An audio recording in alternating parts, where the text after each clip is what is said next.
이런. 과학자들은 인류 역사상 가장 파괴적인 화산 폭발이 일어날 것이라고 예측하고 있어요. 금세기에 일어날 확률은 6분의 1이며 기후를 심각하게 변화시키고 수백만 명의 생명을 위험에 빠뜨릴 수 있습니다. 2022년 1월 남태평양에서 훈가 하파이 화산이 폭발하면서 거대한 폭발을 일으켰습니다. 이로 인해 쓰나미가 일본, 북미, 남미까지 도달했어요. 통가 역시 큰 타격을 입어 국가 전체 경제의 20%에 가까운 피해를 입었어요. 코펜하겐의 닐스 보어 연구소의 연구원들이 그린란드와 남극의 얼음 샘플을 연구한 결과 지구 전체에 영향을 끼칠 화산 재앙이 있을 거라는 우려스러운 연구 결과가 나왔습니다. 통가 화산보다 무려 10배에서 100배나 더 큰 화산이 폭발할 가능성이 있다고 해요. 과거에는 이 정도 규모의 화산 폭발로 인해 기후가 변화하고 심지어 문명이 붕괴되기도 했습니다. 미래의 화산 폭발 위험에도 불구하고 전문가들은 세계가 전혀 대비하지 못하고 있다고 말합니다. 버밍엄 대학교의 화산학자인 마이클 캐시디는 이와 같은 재난에 대처하기 위한 충분한 노력이 이루어지지 않고 있다고 경고해요. 그는 나사와 다른 우주기관들이 소행성 방어에 수십억 달러를 지출하고 있지만 화산 대폭발은 소행성 충돌보다 훨씬 더 가능성이 높다고 말합니다. 훨씬 더 파괴적일 가능성이 높지만 현재로서는 대규모 폭발에 대처할 수 있는 글로벌 계획이 없습니다. 1815년 인도네시아 탐보라 화산에서 규모 7의 마지막 분화가 일어났습니다. 당시 단 며칠 만에 수천 명이 목숨을 잃었습니다. 이 재난은 또한 전 세계적으로 날씨를 교란하고 식량 부족을 초래하여 수백만 명에게 영향을 미쳤어요. 이 화산 폭발은 기록된 역사상 가장 큰 규모의 폭발로 거대한 입자구름을 하늘로 날려보냈습니다. 이 입자들은 햇빛을 차단하고 지구를 냉각시켜 전 세계에 혼란을 일으켰습니다. 화산이 폭발한 다음에는 여름이 없는 해로 알려지게 됐어요. 기온이 급강하하고 흉작과 기근이 확산되고 콜레라가 유행하여 수만 명이 목숨을 잃었습니다. 충격적인 사실은 이 화산 폭발로 인해 1816년 스위스에서 유난히 추웠던 여름 동안 실내에 갇혀 지내면서 메리 셸리가 프랑켄슈타인을 집필하게 되었다는 사실이에요. 그 이후로 많은 화산이 분화했지만 탐보라 화산의 규모에 맞먹는 화산은 없었습니다. 200여 년이 지난 지금 과학자들은 새로운 초화산 위협이 있다고 경고해요. 또 다른 대규모 폭발이 일어날 수 있으며 세계는 이에 대한 준비가 되어 있지 않다고 말이죠. 따라서 과학자들은 다음 화산 폭발의 가능성에 대해 진지하게 논의하는 한편 전문가들은 너무 늦기 전에 긴급한 조치를 취할 것을 촉구하고 있습니다. 오늘날 대규모 화산 폭발은 여름이 없는 해보다 훨씬 더 파괴적일 수 있어요. 과거와 달리 우리는 이미 모든 종류의 날씨 변화와 더 취약한 환경에 직면하고 있기 때문에 그 영향은 더욱 악화될 수 있습니다. 지질 과학자 마이클 람피노 박사는 현재 세계가 더욱 불안정하며 현대의 거대 분화가 더 심각한 결과를 초래할 수 있다고 경고합니다. 하지만 이번에는 화석연료로 인한 온실가스가 화산 폭발의 여파를 더 따뜻하게 만드는 대신 더 차갑게 만들 수도 있어요. 인류를 위협할 수 있는 화산 활동이죠. 화산학자인 토마스 오브리 박사는 화산 폭발로 방출되는 이산화황 가스가 더 뜨겁고 난류가 많은 대기에서 과거보다 더 빠르고 멀리 퍼질 수 있다는 사실을 발견했습니다. 이 가스는 황산염 에어로졸을 형성하여 햇빛을 반사하고 지구 냉각을 유발합니다. 이 작은 입자들은 더 고르게 분포되어 있기 때문에 1815년보다 더 강력한 냉각 효과를 낼 수 있습니다. 캠브리지의 또 다른 대기과학자는 이러한 공기 중 입자의 크기가 중요하다고 설명해요. 입자가 햇빛을 흡수하는 방식에 영향을 미치기 때문이죠. 그리고 미래의 더 따뜻한 기후에서 화산 폭발은 지표면 냉각 효과를 15%까지 더 강하게 만들 수 있습니다. 한편 아직 밝혀지지 않은 사실도 많습니다. 제네바 대학교의 과학자들은 우리가 화산 폭발의 영향에 대해 이제 막 이해하기 시작했다고 말해요. 또한 과거의 화산 폭발에 대한 데이터가 거의 없기 때문에 미래의 화산 폭발 위험을 정확하게 예측하는 것도 어렵습니다. 따라서 과거의 화산 활동을 이해하기 위해 연구원들은 그린랜드와 남극의 빙핵과 고대 나이테를 분석하여 날씨 변화에 대한 역사적 기록으로 활용하고 있습니다. 이러한 측정 결과에 따르면 지난 수천 년 동안 몇 차례의 화산 폭발로 인해 지구의 온도가 일시적으로 1도에서 1.5도 정도 낮아진 것으로 나타났습니다. 가장 치명적인 사례 중 하나는 1257년 인도네시아에서 발생한 사말라스 화산 폭발로 이 폭발은 소빙하기를 촉발했을 정도로 강력했습니다. 이 시기는 수백 년 동안 지속된 지구 냉각의 시기였습니다. 최근에는 1991년 필리핀의 피나투보 화산 폭발로 인해 지구가 몇 년 동안 약간 냉각되었습니다. 이 분화는 인공위성 시대에 일어났기 때문에 과학자들은 이산화황의 방출량과 대기에 미치는 영향을 정확히 측정할 수 있었습니다. 인공위성이나 지진계와 같은 최신 도구를 사용하더라도 과학자들은 여전히 다음 대규모 화산 폭발을 예측하는데 어려움을 겪고 있어요. 다행히도 정확한 시기를 예측할 수는 없지만 최악의 시나리오를 연구하여 당국이 대비할 수 있도록 도울 수는 있습니다. 여기에는 대피계획 수립과 화산 냉각으로 인한 전세계 농작물 피해에 대비한 식량 비축이 포함됩니다. 날씨 패턴의 변화로 인해 화산이 더 활발해질 수 있습니다. 빙하가 녹으면 지하 마그마의 압력이 낮아져 분화 가능성이 높아질 수 있어요. 또한 점점 더 흔해지고 있는 극심한 강우는 화산 균열로 스며들어 강력한 증기로 인한 폭발을 일으킬 수 있어요. 이는 활화산과 휴화산 모두에게 영향을 미칠 수 있습니다. 이러한 위험 때문에 연구원들은 현재 기후변화에 가장 취약한 화산을 매핑하고 있습니다. 이들의 연구에 따르면 아이슬란드, 칠레, 인도네시아 등의 지역에서 초화산 위협이 가장 큰 것으로 나타났다고 해요. 빙하가 빠르게 녹고 있거나 강우량이 급격히 증가하고 있는 곳들이에요. 2022년에 발표된 연구에 따르면 전 세계 716개의 화산, 알려진 모든 활화산 중 약 58%가 극심한 강우로 인해 촉발되어 또 다른 미니 빙하기가 발생할 가능성을 높이는 것으로 나타났어요. 이제 2022년 1월 15일에 발생한 훈가통가 훈가하아파이 화산 폭발에 대해 다시 한번 알아볼게요. 과학자들은 이 화산이 역대 가장 높은 연기를 만들어낸 것을 확인했습니다. 남태평양 해저에 위치한 이 화산은 이전에 기록된 그 어떤 분화보다 높은 57,000m 높이의 화산재 구름을 내뿜었습니다. 이번 분화가 더욱 놀라운 것은 화산 폭발이 사상 최초로 중간권에 도달했다는 점이에요. 중간권은 지구대기의 세 번째 층입니다. 지구 상공 약 48,800m에서 시작되며 이곳에서 유성이 타기 시작하고 별똥별이 만들어져요.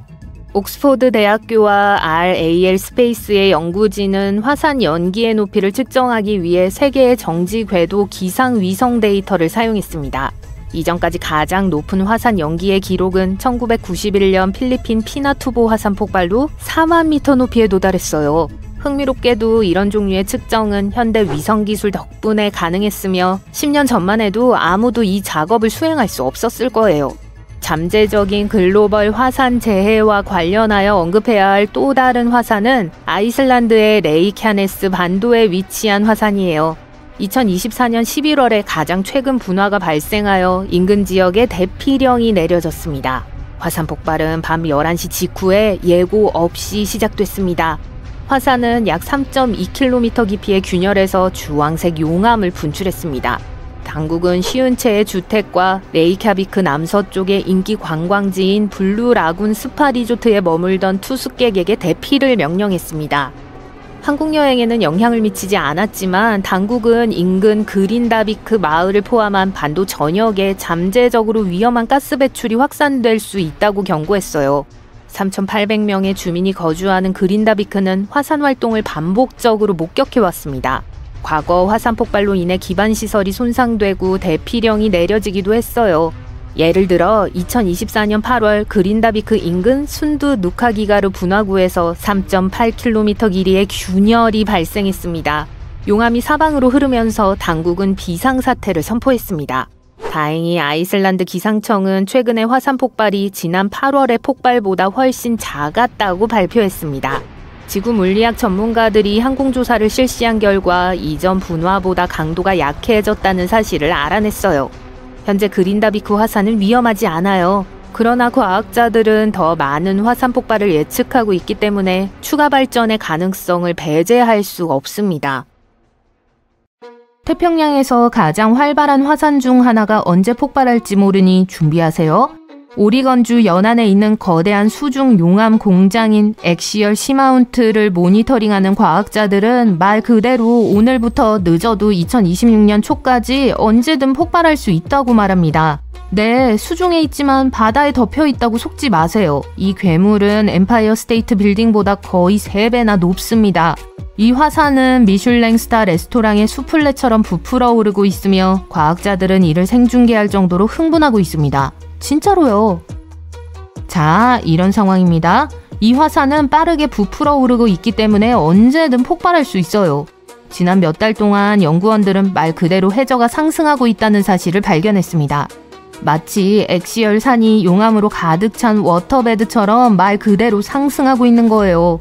과학자들은 이를 인플레이션이라고 부르는데 추수감사절 저녁 식사 후 배부르다고 불평하는 것 같지만 화산 측면에서 보면 마그마가 지하에 쌓여 해저가 붕괴 직전인 수플레처럼 부풀어 오르고 있다는 뜻입니다.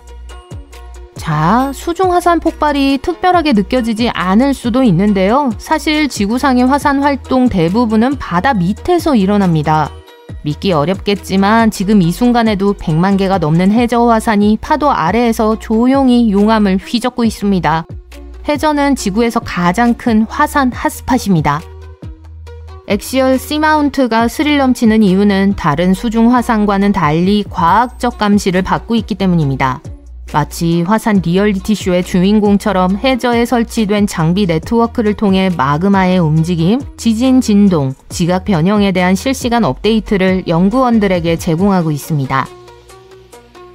실제로 엑시얼 시마운트에는 세계 최초의 수중 화산 관측소가 있습니다. 과학자들은 1990년대부터 해저에서 실시한 데이터를 전송하는 센서를 설치한 이래로 이 화산을 지속적으로 주시해왔습니다. 이러한 종류의 모니터링은 다른 곳에서는 전례가 없는 것으로 엑시얼을 놀라운 정밀도로 추적할 수 있는 지질학적 유명인사로 만들었습니다. 게다가 엑시얼은 엄청나게 예측 가능합니다. 대략 10년마다 폭발하며 바로 그 타이밍에 맞춰 또 다른 폭발을 준비하고 있습니다. 2024년 중반이 되자 마지막 폭발 전과 거의 같은 수준으로 부풀어 올라 카운트다운이 시작됐어요. 과학자들은 엑시얼 화산이 폭발할 날을 기다리며 화산 출현 달력을 만들 정도로 그 일정에 확신을 가지고 있습니다. 하지만 잠깐만요. 엑시얼 시마운트는 평범한 수중 화산이 아니에요. 스타일과 개성이 있고 지질학적 정체성이 뚜렷합니다. 해산이라고 불리는 대부분의 수중 화산은 원뿔이나 납작한 돔처럼 보이는 경향이 있어요. 엑시얼은 지질학자가 자를 들고 곡선에 대한 원안을 품고 설계한 것처럼 보이는 3.2km 바이 8km의 분화구인 비정상적인 직사각형 칼데라로 전통에 맞서 웃고 있습니다. 대부분의 화산은 고전적인 원형 모양을 선택하지만 엑시얼은 완전히 아방가르드한 모양을 선택했죠. 이 칼데라에는 수백 킬로미터 높이로 솟은 균열, 통풍구, 용암수로 신비한 돔 모양의 구조물이 곳곳에 자리하고 있습니다. 마치 화산이 일반적인 둥근 모자 대신 펑키하고 기하학적인 왕관을 쓰고 있는 것 같아요. 게다가 엑시얼의 위치는 지질학적 불꽃놀이를 위한 최적의 장소와도 같습니다. 말 그대로 두 가지 주요 힘이 충돌하는 곳에 위치해 있어요. 첫째, 지퍼가 풀리듯 두 개의 지각판이 서서히 떨어져 나가면서 형성된 수중산맥인 후안데 푸카 산맥에 있습니다.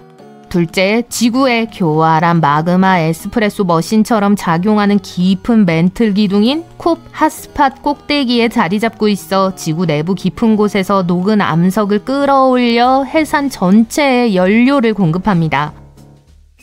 쉽게 말해 지각판은 서로 멀어지는 것을 꺼리는 댄스 파트너인 반면 콥 핫스팟은 DJ 역할을 하며 열기를 고조시키고 마그마 파티를 계속 이어나가는 것과 같습니다. 이러한 이중적인 영향은 화산 내부의 복잡한 배관 시스템을 만들어내며 마그마 방은 과학자들이 여전히 해독하려고 노력하는 방식으로 채워지고 배수되고 이동하는 등 화산 내부의 복잡한 배관 시스템을 만들어냅니다. 퍼져나가는 판과 융기하는 마그마 사이의 경쟁은 엑시얼 화산에 독특한 지질학적 지문을 부여하며 이 화산이 우리를 계속 놀라게 하는 이유이기도 합니다. 엑시얼의 정상은 단순한 분화구가 아니라고 말씀드렸죠? 사실 안쪽에서는 더 이상하고 더 시원한 엑시언이 펼쳐집니다. 물론 더 뜨겁긴 하지만요. 엑시얼에는 섭씨 370도가 넘는 과열된 물을 뿜어내는 블랙스모커 수열 통풍구가 있습니다. 이 통풍구는 지구상에서 가장 극한의 환경 중 하나를 조성하여 기괴한 생물들이 완전한 어둠과 뜨거운 열기 속에서 번성합니다. 거대한 관충, 개, 박테리아 군락, 문어까지 모두 이 분출구에서 뿜어져 나오는 미네랄이 풍부한 연기를 먹고 살며 햇빛과 광합성으로부터 완전히 독립된 생태계를 형성하고 있습니다. 마치 화산의 불같은 숨결로 번성하는 파도 아래의 외계 세계와도 같아요. 이러한 벤트 커뮤니티는 과학에 매우 중요합니다.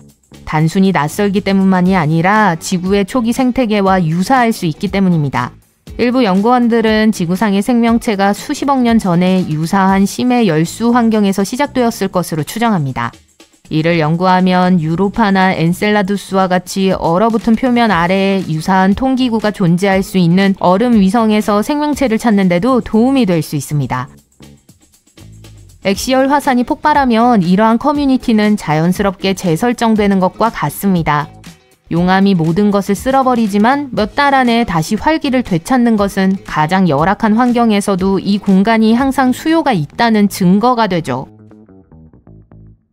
쓰나미나 해안재해가 걱정되시는 분들은 안심하세요.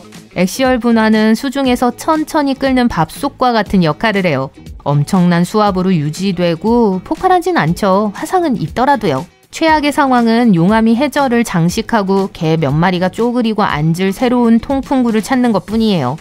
즉 거대한 화산재 구름이나 지표면에 도달할 수 있는 큰 폭발은 일어나지 않습니다. 대신 용암이 흘러나와 해저를 가로질러 퍼져나가며 때로는 수킬로미터를 이동하기도 합니다. 반면 과학자들에게 이 분화는 황금 같은 기회입니다. 엑시얼의 패턴을 이해하면 다른 곳, 심지어 육지에서도 분화를 예측하는 데 도움이 될 수 있기 때문입니다. 또한 엑시얼 화산의 기괴한 생태계는 다른 행성에서 생명체가 생존할 수 있는 방법에 대한 단서를 제공합니다. 대부분 직사각형의 모양을 하고 있는 화산치고는 나쁘지 않네요. 하지만 화산의 활동은 매일 수천 번의 작은 지진의 형태로 들립니다. 마치 화산 자체가 신음하고 삐걱거리며 터질 준비를 하는 것처럼 말이죠. 다시 말하지만 우리는 아무것도 느끼지 못하지만 적어도 과학자들이 마그마의 움직임과 화산의 분화 주기를 추적하는 데에는 도움이 될 겁니다. 이 이야기에서 가장 멋진 부분 중 하나는 과학자들이 사상 최초로 엑시얼 화산의 다음 분화를 생중계할 준비를 하고 있다는 점입니다. 해저 화산이 새로운 용암으로 해저를 물들이는 모습을 실시간으로 지켜본다고 상상해보세요. 마치 파도 수천 킬로미터 아래에서 펼쳐지는 자연 불꽃놀이의 맨 앞줄에 앉아있는 것과 같습니다.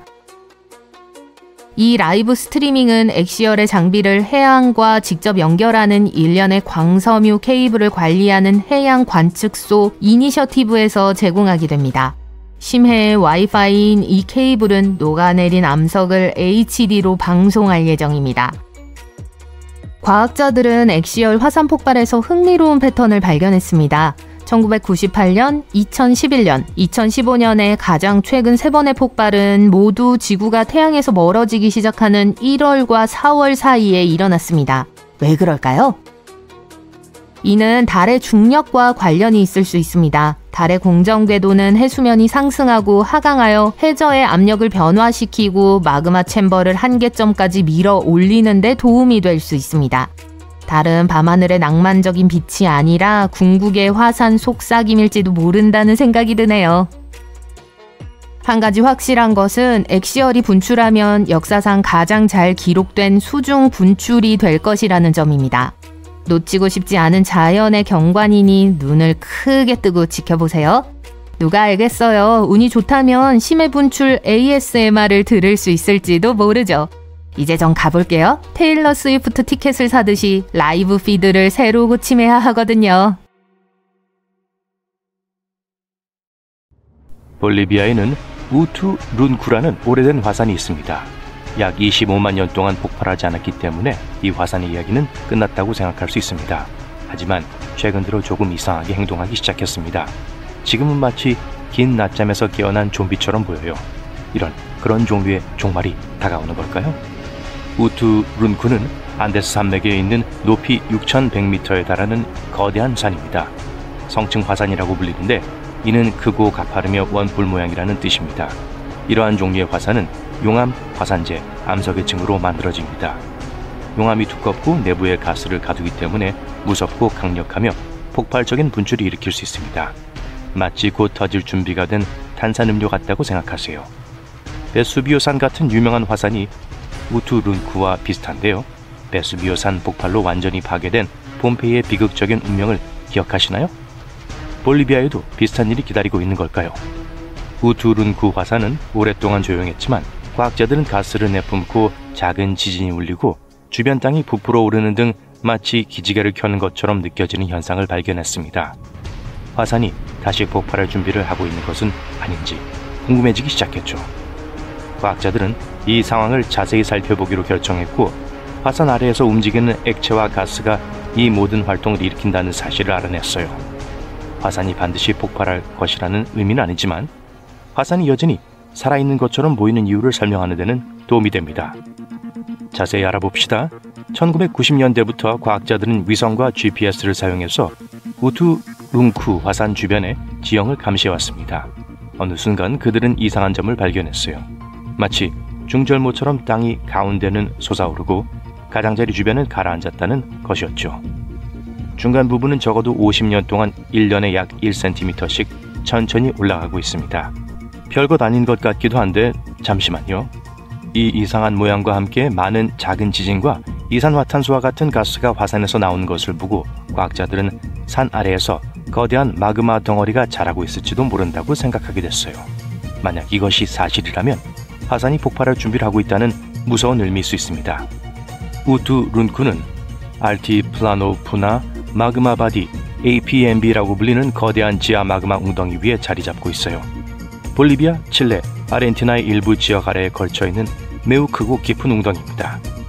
과학자들은 APMB의 마그마가 상승해서 지표 근처로 모이고 있는데 이것이 분화로 이어질 수 있다고 생각했습니다. 하지만 1700회 이상의 지진을 연구하고 화산 주변의 암석을 확인한 결과 과학자들은 새로운 아이디어를 얻었습니다. 마그마가 솟아오르는 것이 아니라는 거예요. 대신 뜨거운 유체와 가스가 굴뚝처럼 생긴 좁은 길을 통해 APMB에서 위로 올라오고 있습니다. 증기와 이산화탄소 같은 가스는 화산 정상 아래에 갇힐 수 있고 소금물인 염수는 암석의 작은 균열로 옆으로 퍼져나갈 수 있습니다. 이렇게 움직이는 가스와 물은 마그마가 지표면에 가까이 다가가지 않아도 지반의 상승과 하강을 일으키고 작은 지진을 일으킬 수 있습니다. 좋은 소식은 우투룬쿠 화산이 폭발할 가능성은 낮다는 것입니다. 만약 화산이 폭발한다면 인근 지역 사회에 심각한 피해를 입히고 심지어 인명에도 위협이 될 수 있습니다. 용암이 화산에서 수십 킬로미터 떨어진 마을까지 흘러갈 수 있고 화산재가 볼리비아, 아르헨티나, 칠레까지 퍼질 수도 있습니다. 다행히도 화산이 여전히 살아서 울부짖고 있지만 과학자들이 생각했던 것만큼 위험하지는 않다고 합니다. 이 발견은 과학자들이 전 세계 다른 화산이 폭발할 준비를 하고 있는지 파악하는 데 도움이 될 수 있습니다. 이제 연구자들에 따르면 곧 폭발할지도 모른다는 스퍼산이 있는 알래스카로 가보겠습니다. 이 화산은 정상과 측면 통풍구에서 이상한 양의 화산가스를 내뿜고 있어요. 1992년에 마지막으로 분화했던 곳이죠. 다시 분화하면 근처를 비행하는 비행기에 문제를 일으킬 수 있고 하늘에서 화산재가 떨어질 수도 있습니다. 화산 근처에 사람이 살지 않아 현재로서는 안전하다는 것이 다행입니다. 스퍼 화산은 그다지 위험하지 않지만 전 세계에는 정말 파괴적인 화산도 있어요. 그중 하나가 나폴리시 근처에 있는 거대한 화산계인 캠피 플레그레입니다. 하나의 큰 산 대신 24개의 분화구가 이 지역 전역에 퍼져 있습니다. 1538년에 마지막으로 분화했지만 가장 큰 분화는 약 4만 년 전에 일어났습니다. 이 폭발로 인해 지중해 지역 전체가 화산재로 뒤덮였고 동유럽의 기온이 최대 9도까지 떨어지면서 매우 추운 화산성 겨울을 보냈습니다. 오늘 캠피 플레그레이 화산이 다시 폭발한다면 매우 위험할 수 있습니다. 나폴리와 인근 지역을 화산재로 덮고 지진과 산사태를 일으키며 대기오염과 산성비를 일으킬 수 있습니다. 특히 2025년 3월에 규모 4.4의 지진이 이 지역을 뒤흔든 이후 과학자들은 이를 주시하고 있습니다. 좋은 소식은 현재 마그마가 지표로 솟아오르고 있다는 징후가 없어 곧 폭발이 일어날 것으로 예상되지는 않는다는 것입니다. 하지만 이탈리아는 화산 활동이 활발하기 때문에 전문가들은 계속해서 주의 깊게 지켜보고 있습니다. 베수비오산은 이탈리아에 있으며 세계에서 가장 유명한 화산 중 하나예요. 기원전 79년 로마의 도시 폼페이와 헤르콜라네움이 매몰된 대규모 폭발로 유명합니다. 화산이 마지막으로 폭발한 것은 1944년입니다. 오늘날 베수비오 화산은 근처에 300만 명이 넘는 사람들이 살고 있기 때문에 더욱 위험합니다. 약 70만 명의 사람들이 화산 경사면에서 불법으로 거주하고 있어 더욱 위험에 처해 있습니다. 화산이 다시 폭발하면 시속 160km에 가까운 속도로 암석과 화산재가 공중으로 날아가 나폴리가 전멸할 수 있을 정도로 큰 파괴를 일으킬 수 있습니다. 다행히 과학자들은 베수비오 화산의 대규모 분화는 앞으로 수백 년 동안은 일어나지 않을 것으로 보고 있습니다. 하지만 여전히 활화산이기 때문에 연구자들은 베수비오 화산을 계속 모니터링하고 있습니다. 쿰브레 비에하는 카나리아 제도의 일부인 라팔마 섬에 있는 화산이에요. 이 화산은 2021년에 마지막으로 분화했습니다. 분화 당시 화산에서 용암이 쏟아져 바닥까지 흘러내렸습니다.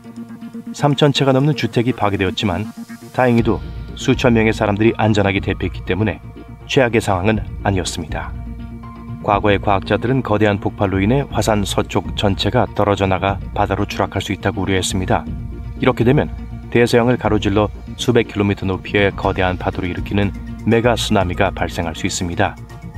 하지만 최근 연구에 따르면 이런 일이 일어날 가능성은 매우 낮다고 합니다. 세인트 헬렌스산은 미국 워싱턴주에 있는 화산입니다. 1980년 5월에 대규모 분화가 발생하여 57명의 목숨을 앗아갔습니다. 이 분화는 또한 기록상 가장 큰 산사태를 일으켰습니다. 화산에서 뜨겁고 고압의 마그마가 폭발하면서 화산재가 24km 상공으로 분출되었습니다. 화산재가 거대한 지역을 뒤덮었고 약 595제곱킬로미터의 땅이 파괴되었습니다. 세인트 헬렌스산은 여전히 활화산이며 언젠가 어쩌면 우리 생전에 다시 폭발할 것으로 예상됩니다. 하지만 전문가들은 현재 정상에 형성된 깊은 분화구 덕분에 1980년대와 같은 거대한 측면 폭발은 일어나지 않을 것이라고 말합니다. 화산이 폭발하는 방식이 달라질 거예요.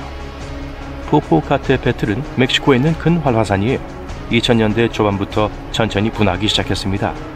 약 2200만 명의 인구가 거주하는 멕시코시티 대도시에서 불과 64km 떨어져 있어 많은 사람들에게 매우 가깝습니다.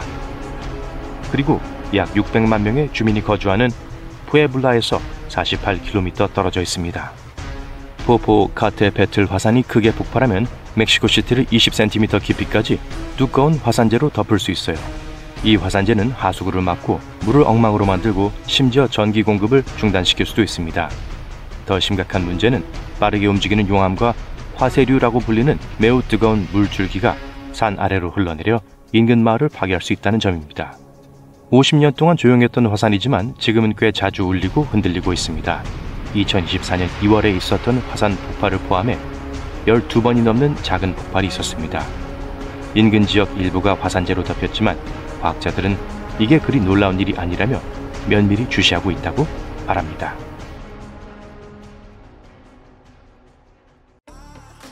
(2022년 1월 15일) 현지 시간 오후 4시 47분입니다. 곧 시작됩니다. 이 진동이 느껴지시나요? 남태평양에서 현대 장비로 기록된 가장 강력한 화산 폭발이 일어나려고 합니다. 분화는 통가 군도의 수중 화산인 훈가통가 훈가 하하파이에서 시작됩니다. 화산 폭발 지수가 적어도 5에 달하는 엄청난 규모의 화산 폭발입니다. 최대 지수는 8이에요. 1980년 세인트 헬렌스 산과 79년 베수비오 산과 같은 역사적인 재앙만큼이나 강력합니다. 화산 폭발은 무려 10세제곱킬로미터에 달하는 화산 물질을 방출하고 1억 5천만 톤 이상의 수증기를 성층권으로 내보냅니다. 이 수증기의 양은 올림픽 수영장 5만 8천 개를 채울 수 있을 만큼의 양입니다. 또한 화산 폭발로 인해 지금까지 기록된 가장 빠른 수중 해류가 발생하여 화산에서 10,000km 이상 떨어진 페루까지 큰 쓰나미가 발생했어요. 최소 4명이 목숨을 잃었고 많은 실종자가 발생했습니다. 하지만 가장 황당한 점은 화산 폭발 직전 15분 전에 일종의 경고가 있었다는 겁니다. 그러나 종종 그렇듯이 사람들은 이를 놓쳤습니다. 이런 종류의 지진으로는 꽤 먼 거리인 화산에서 약 750km 떨어진 두 곳의 지진 관측소가 이를 포착했어요. 연구진은 그것이 지구 표면을 따라 움직이는 지진파의 일종인 레이리파라는 걸 알아냈습니다. 이 파동은 해저의 균열로 인해 마그마와 바닷물이 많은 압력을 받아 상호작용하기 시작하면서 발생했으며 이것이 분화를 촉발했을 가능성이 높습니다.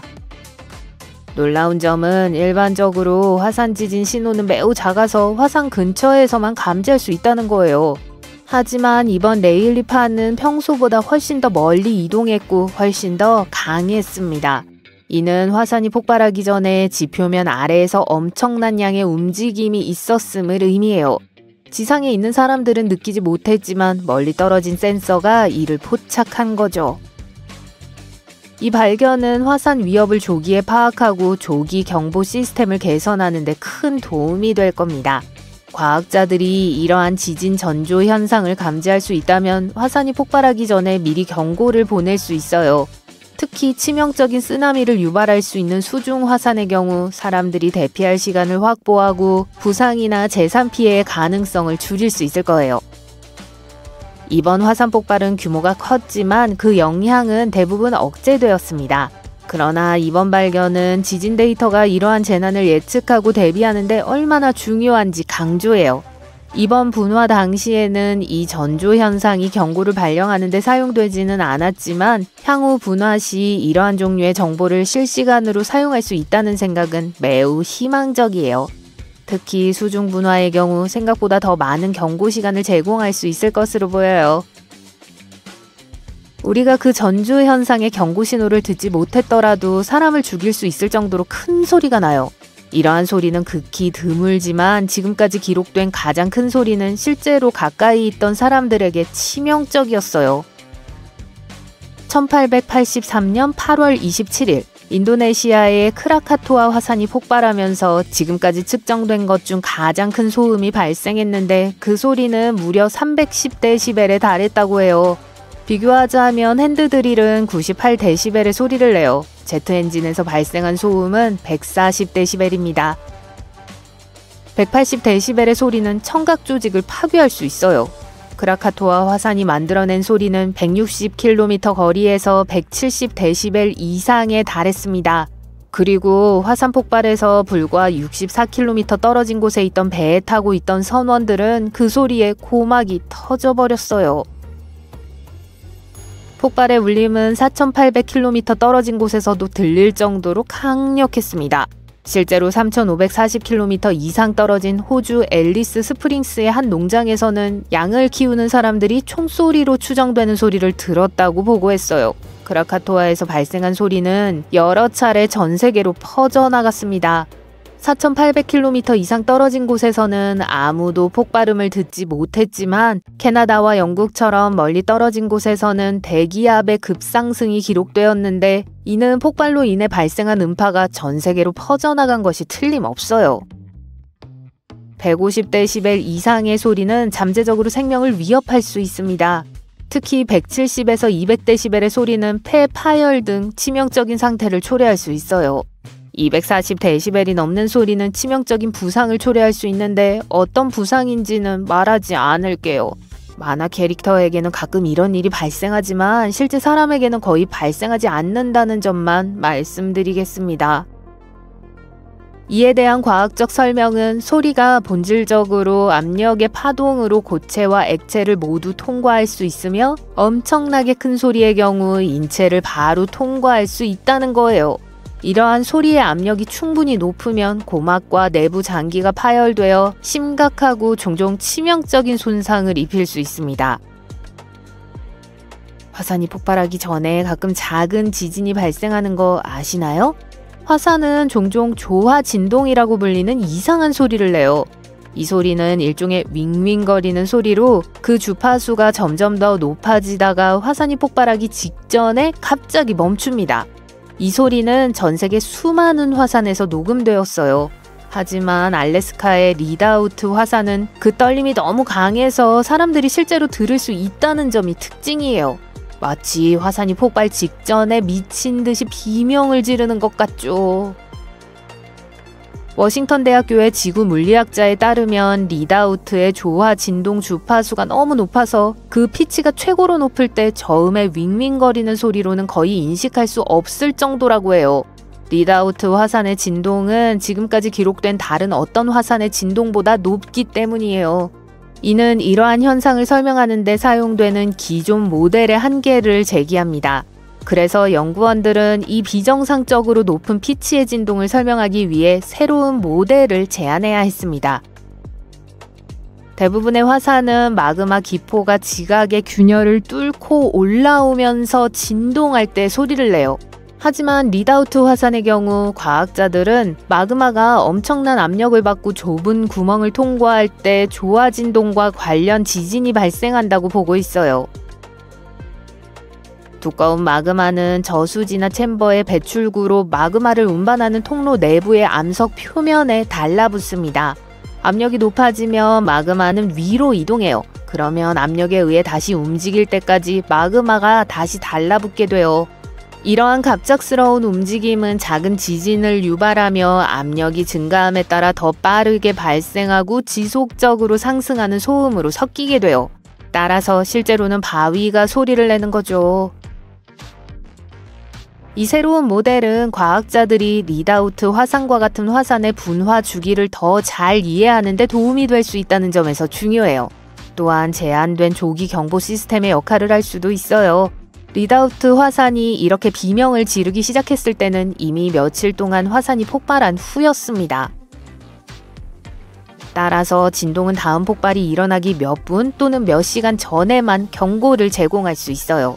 리드아우트 화산의 조화 진동은 매우 높은 주파수에 도달한 후 화산이 다시 폭발하기 전에 섬뜩할 정도로 조용해집니다. 이 일시정지는 지진 활동이 느려지고 단층의 양쪽이 서로 부드럽게 미끄러질 때 발생해요.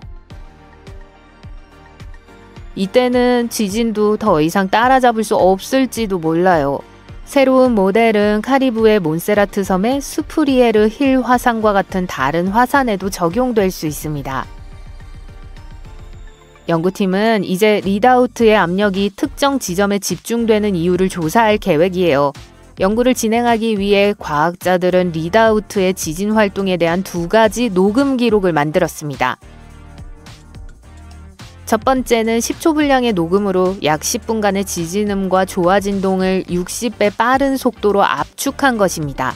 두 번째 1분 분량의 녹음에는 리드아우트가 처음 폭발하기 전에 발생한 1600여 건의 작은 지진과 조화 진동을 포함해 약 1시간 동안의 활동이 압축되어 있습니다. 이 기록은 화산 폭발의 역학과 그 전 신호에 대한 중요한 통찰력을 제공할 수 있습니다. 이 불길한 소리는 뭐죠? 발밑에서 땅이 흔들리나요? 잠깐, 제 배에서 나는 소리인가요? 아니면 워싱턴주의 애덤스 산이 깨어나는 소리일지도 몰라요. 면적과 부피 모두에서 주에서 가장 큰 화산이며 수천 년 동안 침묵을 유지한 이 화산이 최근 살아날 징후를 보이기 시작했습니다. 과학자들은 산 주변의 지진 활동이 놀랍도록 증가하는 걸 발견했습니다. 마지막 분화는 3800년에서 7600년 전에 일어났는데 당시 인류는 아직 석기 시대였기 때문에 이 갑작스러운 수단은 과학자들의 호기심을 불러일으켰죠. 미국 지질조사국은 서둘러 애덤스 산 주변에 임시 지진 관측소를 설치하여 상황을 주시하고 있습니다. 동시에 그들은 대중에게 당황할 필요가 없다고 안심시키고 있습니다. 애덤스 산은 더 잘 알려진 레이니어 산의 높이에는 미치지 못해요. 그럼에도 불구하고 광활한 면적을 차지하고 있어서 워싱턴에서 가장 큰 활화산이에요. 흥미롭게도 기록에 따르면 올해 9월 이전까지 애덤스 산은 1982년 이후 평균적으로 2-3년에 한 번씩 작은 지진을 경험했을 뿐입니다. 그런데 캐스케이드 화산 관측소와 태평양 북서부 지진 네트워크는 9월 한 달 동안 무려 6번의 지진을 감지했습니다. 이 지진들은 모두 리히터 규모 0.9에서 2.0 사이로 매우 작은 규모였어요. 지진이 너무 약해서 지표면에서는 느낄 수 없다는 뜻이죠. 또한 위성사진을 통해 해당 지역의 지반 변형이 없음을 확인했습니다. 현재 미국 지질조사국은 애덤스 산의 경보 수준을 녹색, 보통으로 유지하고 있으므로 땅이 갈라져 마을과 도시를 삼킬까봐 걱정할 필요는 없어요. 하지만 가장 최근에 발생한 지진으로 인해 미국 지질조사국은 보다 정밀한 모니터링을 위해 추가 장비를 설치하기로 결정했습니다. 이러한 광범위한 네트워크는 과학자들이 아주 작은 지진도 감지할 수 있도록 도와주어 애덤스 산 아래에서 무슨 일이 일어나고 있는지 이해하는 데 도움이 될 거예요. 이 추가 장비는 최근의 활동이 향후 폭발의 신호인지 아니면 단순한 이상 징후인지도 밝혀낼 수 있어요. 만약 애덤스 산이 결국 분화한다면 세인트 헬렌스 산처럼 폭발적인 분화보다는 느리게 움직이는 용암 흐름을 만들어낼 가능성이 높습니다. 과거의 분출도 용암이 화산에서 불과 몇 킬로미터 흐른 것뿐이었거든요. 따라서 걱정할 필요는 없습니다. 훨씬 더 위험한 것은 화산이 분출할 때 화산재, 암석, 녹은 얼음이 섞여 발생하는 진흙 흐름인 라하르입니다. 라하르는 화산이 폭발하지 않은 상태에서도 애덤스 산 근처에서 발생해요. 화산 정상에서 열수작용으로 약해진 암석이 갑자기 느슨해지면서 빠르게 움직이는 파괴적인 이류를 만들었습니다. 바로 이런 이유로 지질조사국은 애덤스 산을 위험도가 높은 화산으로 분류합니다. 자주 분화하지는 않지만 여전히 인근 마을에 심각한 위험을 초래하고 있어요. 주의 깊게 살펴봐야 할 또 다른 화산은 아이슬란드의 카틀라입니다.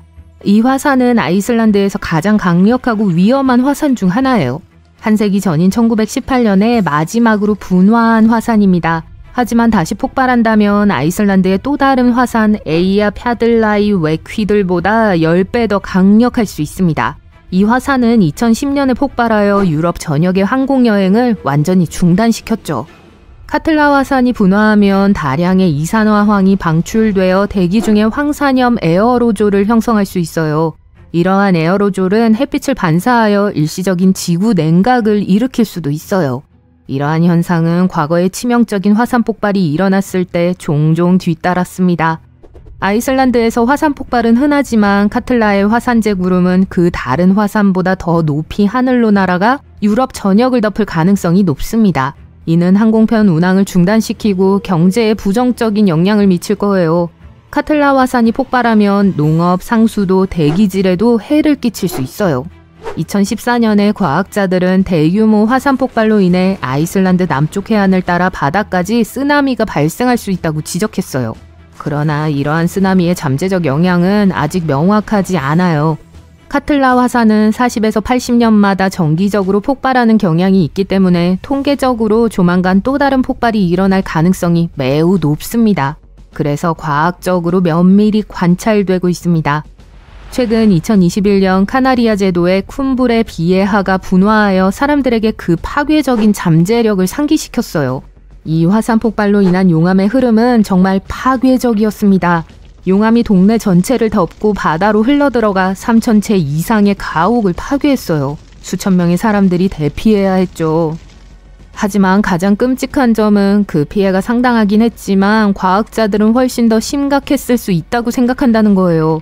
쿰브레 비에하 화산의 대규모 폭발로 화산의 서쪽 측면 전체가 태평양으로 붕괴되어 메가쓰나미가 발생했을 수 있습니다. 이 가상의 쓰나미는 잠재적으로 수백 또는 수천 미터 높이의 파도를 일으켰을 수 있어요. 미국과 유럽의 일부 지역을 포함한 대서양 유역의 해안선을 침수시킬 수 있었죠. 다행히도 최근 연구에 따르면 그 정도 규모의 붕괴는 일어나지 않을 것이라고 해요. 거대 쓰나미가 발생할 가능성은 낮지만 과학자들은 여전히 광범위한 피해가 발생할 가능성이 있기 때문에 분화 가능성에 대비하는 것이 현명하다고 생각해요. 이 화산에서 발생하는 용암의 흐름은 광범위하고 인명과 섬의 기반시설 모두에 위험할 수 있습니다. 에콰도르 여행을 하기로 하셨다면 이 나라에서 가장 활동적인 활화산 중 하나인 코토팍시를 조심하세요. 이 화산은 2022년부터 작은 분출로 요동치고 있습니다. 비교적 작은 규모의 분화였지만 코토팍시는 대규모 분화 가능성이 매우 높아 과학자들이 긴장을 늦추지 않고 있습니다. 코토팍시가 대규모로 폭발하면 높이 19km가 넘는 거대한 화산재 구름이 만들어져 인근 지역 약 20만 명의 생명을 위협할 수 있어요. 심각한 위험은 코토팍시의 눈 덮인 정상으로 대규모 분화 시 매우 빠르게 녹아내릴 수 있다는 점이에요. 이는 산 아래로 흘러내려 인구 밀집 지역에 도달할 수 있는 파괴적인 홍수와 산사태로 이어질 수 있어요. 이러한 화산 활동과 빙하 홍수의 조합으로 인해 코토팍시는 고위험 화산으로 분류됩니다. 강력한 폭발이 곧 일어날 수도 있고 몇 년 또는 수십 년이 지나야 일어날 수도 있지만 경고 신호를 포착하기 위한 모니터링 노력이 진행되고 있습니다. 다음으로 주의해야 할 화산은 이미 악명 높은 베수비오 화산입니다. 서기 79년 베수비오 화산이 폭발하면서 로마의 도시 폼페이와 헤르쿨라네움이 파괴되었습니다. 1944년에 마지막 분화가 일어났지만 베수비오 화산은 여전히 활발하게 활동 중이며 이탈리아 최대 도시 중 하나인 나폴리 인근에 큰 위험을 초래하고 있어요. 대규모 분화가 발생하면 300만 명 이상의 사람들이 위협을 받을 수 있습니다. 이들 중 다수는 화산 인근이나 심지어 화산 경사면에 거주하고 있어요. 베수비오 화산이 폭발한다면 화산재, 암석, 화산가스가 매우 빠른 속도로 분출되는 폭발적인 사건이 될 거예요. 이러한 파괴적인 사건은 수백 년 동안 일어나지 않을 것으로 예상되지만 베수비오는 인구 밀집 지역에 치명적인 피해를 입힐 가능성이 있기 때문에 세계에서 가장 주의 깊게 지켜봐야 할 화산 중 하나입니다.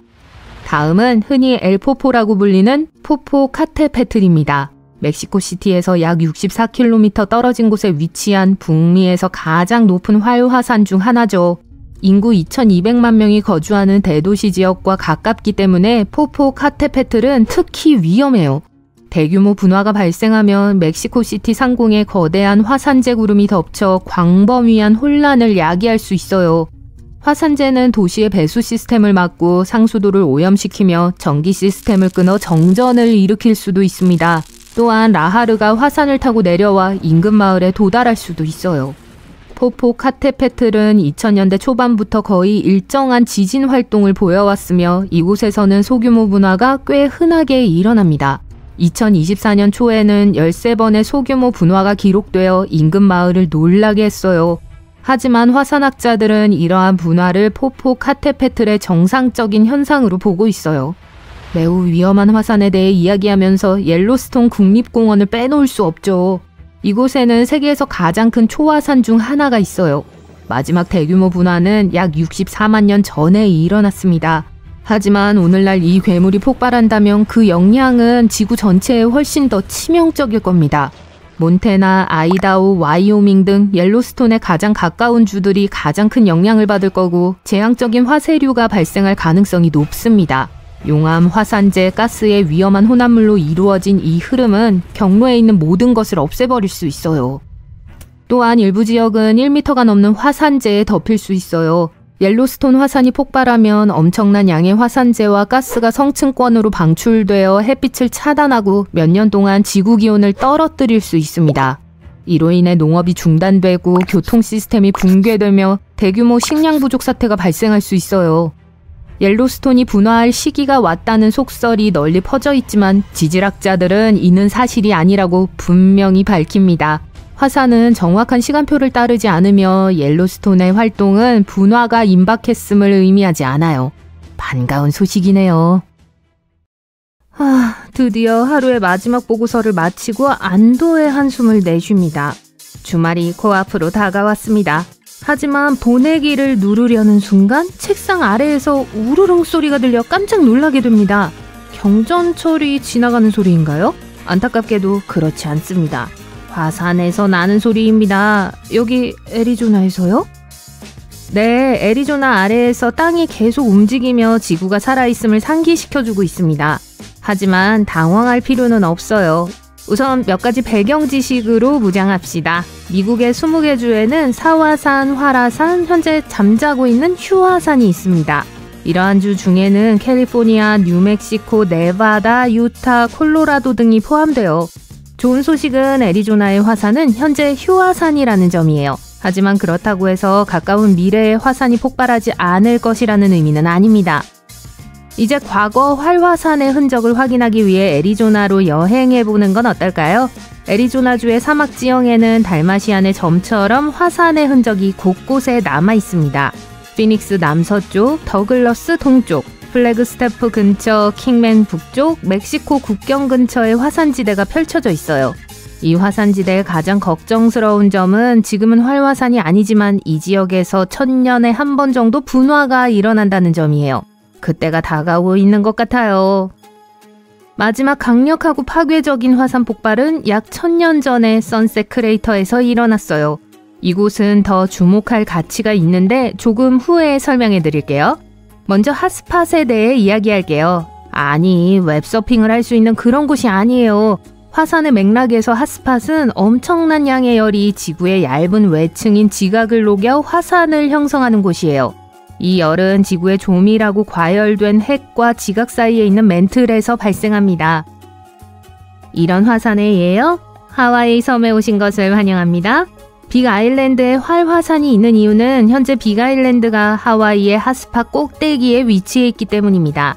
예전 하와이 섬들도 한때 거기에 있었어요. 하지만 나중에 북서쪽으로 떠내려갔죠. 그 이유는 바로 그 위에 있던 해양지각, 즉 태평양판이 움직였기 때문이에요. 전 세계의 해저를 살펴보면 하와이처럼 핫스팟 위에 자리 잡은 섬들이 곳곳에 산재해 있습니다. 아이슬란드, 사모아, 갈라파고스 등이 가장 유명한 예일 거예요. 하지만 대륙에는 핫스팟이 없다고 생각하지 마세요. 대륙에도 핫스팟이 존재할 수는 있지만 그 빈도는 훨씬 적습니다.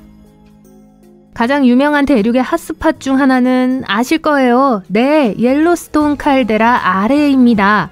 칼데라는 거대한 화산 분화구이며 특히 화산 입구가 무너져 내린 대규모 폭발로 인해 형성된 분화구입니다.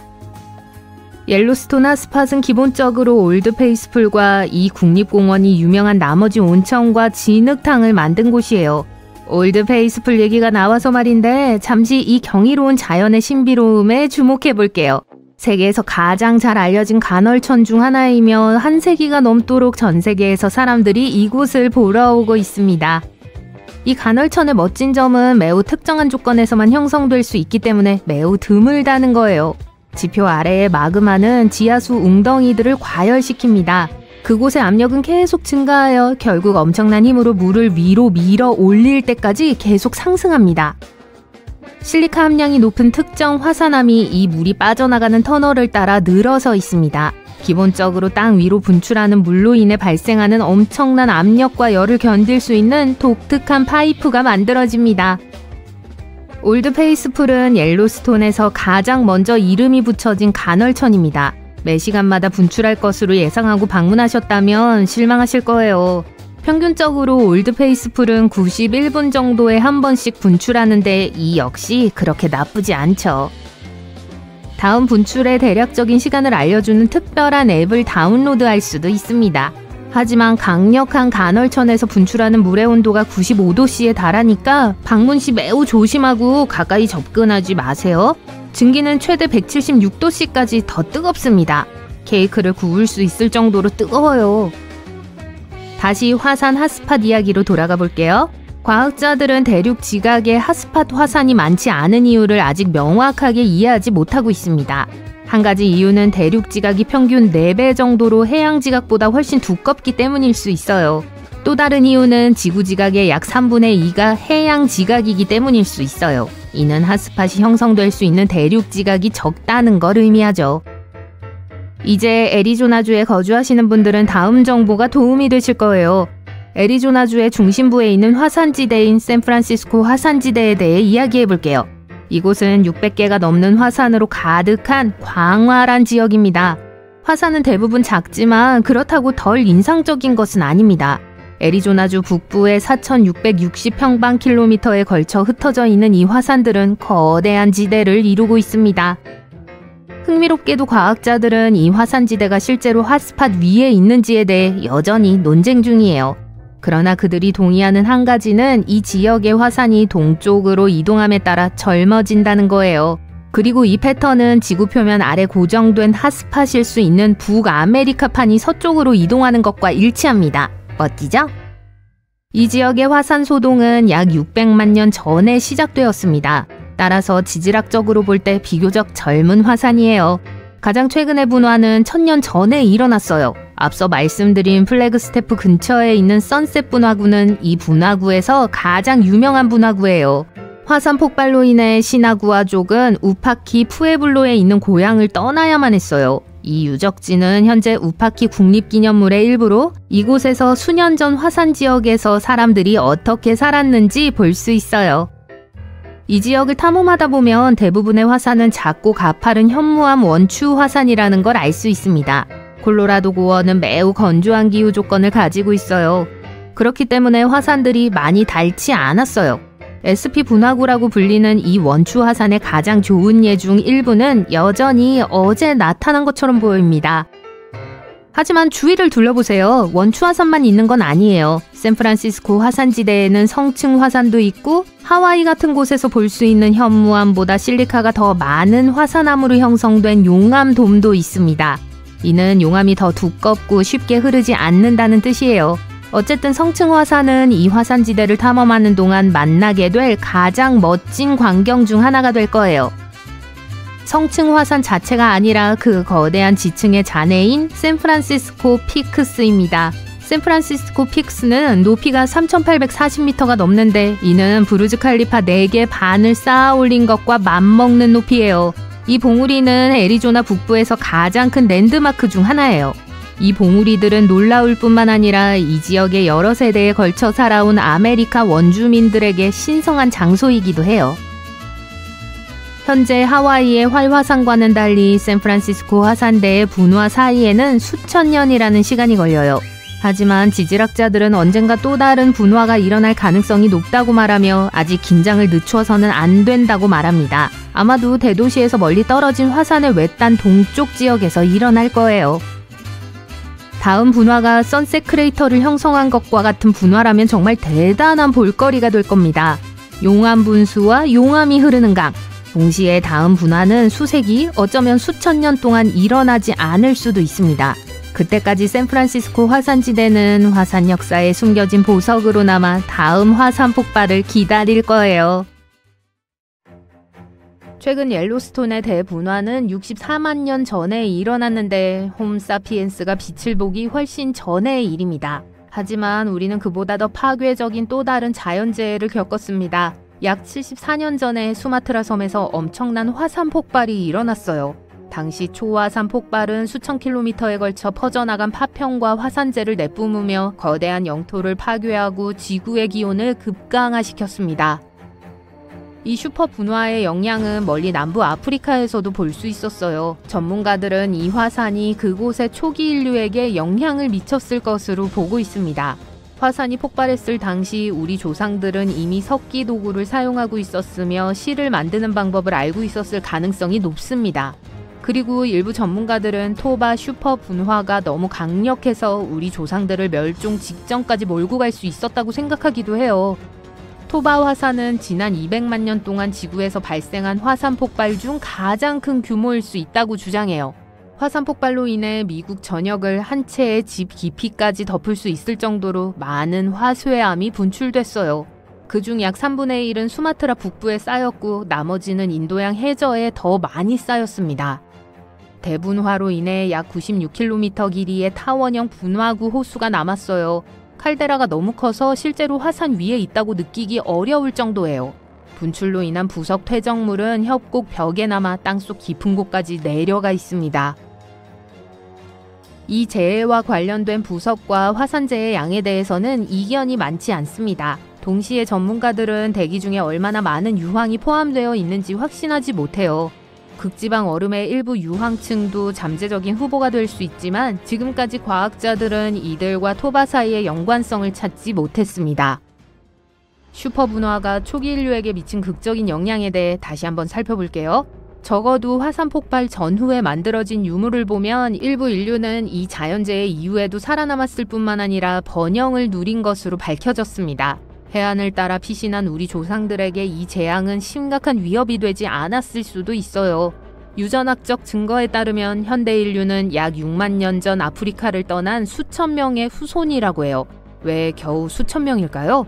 일부 전문가에 따르면 나머지 조상들은 토바 화산 폭발로 인해 전멸되었을 수 있다고 합니다. 결국 초화산은 순식간에 4.168 세제곱킬로미터의 먼지와 암석을 분출해서 수십 킬로미터 너비의 상처를 남겼습니다. 토바 화산이 대기 중으로 내뿜은 먼지와 유황이 지구 표면을 냉각시켜 빙하가 나타나고 지구의 해수면이 낮아지는 결과를 초래했죠. 토바는 인류를 형성하는 데 중요한 역할을 했을 수 있기 때문에 과학자들은 초기 인류가 이 재난에 어떻게 반응했는지 정확히 이해하려고 노력해왔습니다.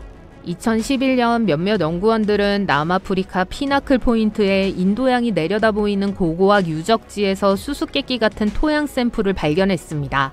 이 샘플에는 화산재가 포함되어 있었어요. 연구진은 2층을 조사한 결과 초기 인류가 남긴 40만 개 이상의 유물을 발견했습니다.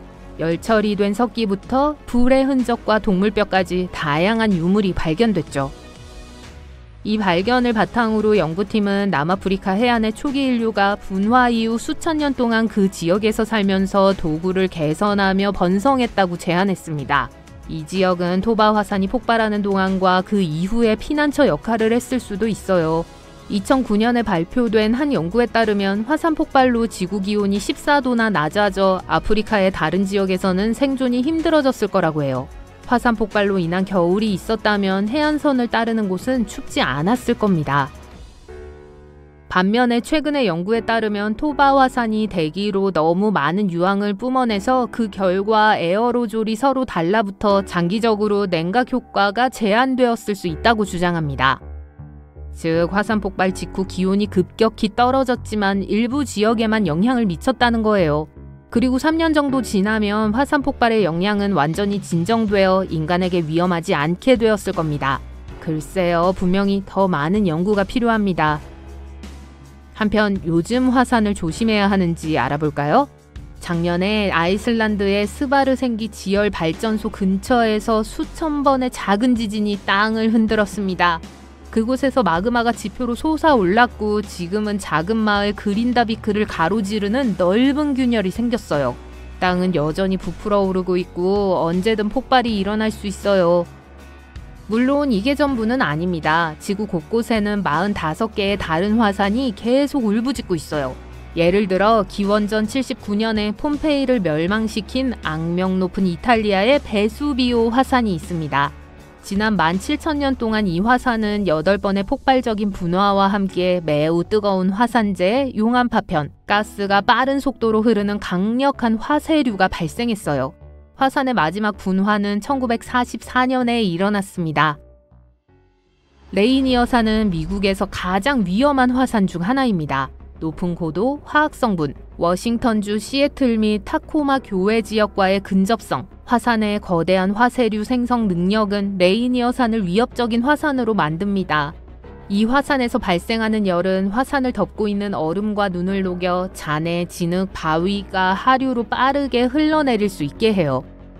알래스카의 카트마이 국립공원 및 보호구역에 있는 노바루타 화산은 20세기 들어 세계 최대 규모인 1912년 폭발로 형성된 화산입니다. 이 화산은 거의 30세제곱킬로미터에 달하는 화산재와 잔해물을 공중으로 날려보냈어요. 또한 만 연기의 계곡을 만들 정도로 강력한 화산재의 흐름을 만들어냈습니다. 피나투보산은 필리핀의 인구 밀집 지역에 위치해 있어요. 이 산은 20세기 들어 두 번째로 큰 규모의 분화인 1961년 대규모 분화 이후 악명을 떨쳤습니다. 당시 자연재해로 인해 700명 이상이 목숨을 잃었어요. 현재 피나투보 화산에서 100km 이내에 2,100만 명이 넘는 사람들이 살고 있습니다. 인도네시아에서 지속적으로 분화 중인 아궁 화산은 1963년에 마지막으로 큰 폭발을 일으켰습니다. 인도네시아 역사상 가장 비극적인 분화 중 하나였는데요. 11개월 동안 지속된 화산재 낙하와 화쇄류로 인해 1,000명 이상의 인명 손실과 심각한 재산 피해가 발생했습니다. 사람들은 2017년 11월 화산 폭발 이후 2018년 내내 화산 위로 화산재 기둥을 목격했습니다. 일본의 후지산은 1707년 이후 분화하지 않았습니다. 그 해에 대규모 지진이 발생하면서 분화가 시작되었을 가능성이 높아요. 2014년 전문가들은 2011년 일본을 강타한 진도 9의 지진 이후 후지산이 또 다른 분화의 위험에 처할 수 있다고 경고했습니다. 전문가들은 지진으로 인해 후지산 아래의 압력이 높아졌다고 믿고 있어요. 1707년에 분화는 엄청난 양의 화산재와 잔해물을 공중으로 날려보냈고 이 모든 덩어리가 도쿄까지 도달했습니다. 후지산이 다시 폭발하면 주변 지역 주민 2,500만 명 이상이 영향을 받게 돼요. 1980년 워싱턴의 세인트 헬렌 화산 폭발은 미국 역사상 가장 파괴적인 화산 사건 중 하나였습니다. 이 자연재해로 인해 57명의 사람과 수천 마리의 동물이 목숨을 잃었어요. 또한 화산 폭발로 약 518제곱킬로미터의 숲이 파괴되었습니다. 전문가들은 세인트 헬렌 화산이 대규모 폭발을 일으킨 역사를 보면 앞으로 재앙이 일어날 수밖에 없다고 생각해요. 다음 폭발적인 분화가 일어나면 태평양 북서부 전역에 대량의 화산재가 날아갈 수 있어요. 화산을 면밀히 모니터링하고 있는 것도 당연한 일입니다. 인도네시아의 가장 활발한 화산 중 하나인 메라피 화산은 수세기 동안 분화해 왔습니다. 나사는 이 화산의 가장 큰 위험이 화쇄류이고 이는 광대한 지역으로 퍼져 많은 사람들에게 피해를 줄 수 있다고 주장해요. 메라피 화산은 지난 2024년 1월에 마지막으로 폭발하여 연기를 공중으로 내뿜었습니다. 현재 이 화산 주변 지역에는 2,400만 명이 넘는 사람들이 살고 있습니다. 이 화산이 마지막으로 폭발한 것은 약 500년 전입니다. 하지만 최근에는 과학자들이 한 달에 1000번 이상 기록할 정도로 작은 진동이 매우 빈번하게 일어나고 있어요. 이탈리아의 캄피 플레그레이 화산에 대한 이야기예요. 불과 몇 주 전 이 지역은 하룻밤 사이에 150회의 진동을 동반한 규모 4.4의 강진으로 흔들렸습니다. 40년 만에 가장 강력한 지진이었어요. 많은 지역 주민들이 차 안에서 밤을 보냈습니다. 아침에는 진도 3.6의 조금 더 약한 지진이 이어졌고요. 그렇다면 이탈리아는 위험에 처한 걸까요? 지진 자체는 심각한 피해를 입힐 만큼 크지는 않았습니다. 하지만 많은 공포를 불러일으켰죠. 현재 지역 당국은 최악의 상황이 발생하면 수십만 명의 주민을 대피시켜야 하는 대규모 비상계획을 수립하고 있습니다. 그 이유 중 하나는 이 지역이 300만 명 이상의 주민이 거주하는 나폴리와 가깝기 때문이에요. 현재 그들은 사람들에게 돈을 주고 집을 떠나도록 하는 방안까지 고려하고 있어요. 현재 캄피 플레그레이 지역에서는 학교가 폐쇄된 상태입니다. 당국은 이 지역의 건축과 건축물의 안전을 보장하기 위해 5억 유로 이상을 배정하고 있어요. 8만 명이 거주하는 이 지역에는 여전히 황색 경보가 발령되어 있습니다. 가장 위험한 지역인 이른바 레드존이 있어요. 이 레드존에는 1250채의 주택이 있고 화산 폭발이 시작되면 모두 높은 지진 위험에 처하게 돼요. 또한 2배 이상의 주택이 중간 위험에 처하게 됩니다. 이탈리아는 지진이 자주 발생하는 국가입니다. 그리고 포주올리는 유럽에서 가장 위험한 초화산 중 하나에 위치한 인구 밀도가 높은 지역이에요. 캄피 플레그레이에는 24개의 숨은 지하 분화구가 있고 더 잘 알려진 베수비오 화산보다 작아요. 네, 기원전 79년에 고대 로마 도시 폼페이를 지구상에서 사라지게 한 바로 그 화산입니다. 이 도시는 나폴리만의 베수비오 산 기슭 근처에서 번성했습니다. 초기 로마 제국 시대에는 폼페이에 2만 명이 살았어요. 이들은 상인, 제조업체, 농부 등이었어요. 이 지역의 토양은 풍부하고 비옥했기 때문에 과수원과 포도밭이 많았습니다. 이상하게도 이 검은 땅이 베수비오 화산 폭발의 유산이라는 사실을 아는 사람은 아무도 없었죠. 이 지역은 부유한 로마인들이 즐겨 찾는 여름 휴양지였습니다. 안타깝게도 기원전 79년 8월 24일 정오, 이 모든 번영이 끝이 났습니다. 베수비오 화산이 폭발하면서 16km 높이의 화산재와 부석으로 이루어진 버석구름이 성층권으로 날아갔기 때문이에요. 그 후 12시간 동안 화산 폭발로 인해 도시는 큰 혼란에 빠졌어요. 화산재와 부석 우박이 폼페이에 쏟아졌습니다. 일부 우박은 지름이 7.5cm에 달했어요. 도시 주민들은 공포에 질려 도망칠 수밖에 없었습니다. 약 2,000명의 사람들이 석조 건물과 지하실에 숨어 두려움에 떨었습니다. 그들은 화산 폭발이 끝날 때까지 기다리고 싶어 했어요. 화산 폭발이 시작된 직후에 도시를 떠나기로 결정했다면 살아남을 기회가 있었을지도 모르죠. 서풍이 화산 폭발의 초기 단계로부터 도시를 보호해 주었습니다. 하지만 곧 뜨거운 화산재와 가스로 뒤덮인 거대한 구름이 베수비오의 서쪽 경사면을 타고 내려왔어요. 이 구름은 도시를 집어삼키며 모든 것을 불태워버렸습니다. 이 재앙적인 구름 뒤에는 화산 진흙과 바위가 쏟아져 도시를 완전히 매몰시켰어요. 화산은 마치 아무도 살아남지 못할 것처럼 유독가스 구름을 도시에 쏟아부었고 8월 25일 생존자 몇 명이 목숨을 잃었습니다. 이어서 바위와 화산재가 쏟아져 지붕과 벽을 무너뜨리고 도시를 거대한 공동묘지로 만들었습니다. 초화산이 폭발하면 그 결과는 대개 재앙으로 이어집니다. 초화산은 화산 폭발성 지수가 8인 화산 폭발을 한 번 이상 경험한 화산으로 화산 폭발성 지수에서 가장 큰 수치를 기록했습니다. 초화산은 원뿔이 전혀 없는 매우 큰 화산인 경우가 많아요. 일반적으로 한때 폭발하여 칼데라를 남기고 떠난 거대한 마그마 방의 잔해이기 때문이에요. 칼데라는 보통 핫스팟 위에 위치하며 지하 깊은 곳에서 엄청난 양의 마그마가 빠져나오려고 할 때 나타납니다. 결국에는 지구 표면을 뚫고 폭발하죠. 때로는 이 모든 마그마가 지각을 뚫지 못하고 고착되기도 해요. 그러면 수킬로미터 길이의 거대한 압력의 마그마 웅덩이가 모이게 돼요. 점점 더 많은 마그마가 지표로 올라오려고 하기 때문에 압력은 계속 커집니다. 어느 순간 엄청난 폭발이 일어나요. 가장 최근의 슈퍼분화는 뉴질랜드에서 일어났습니다. 여기서 최근이란 약 26,500년 전을 의미해요.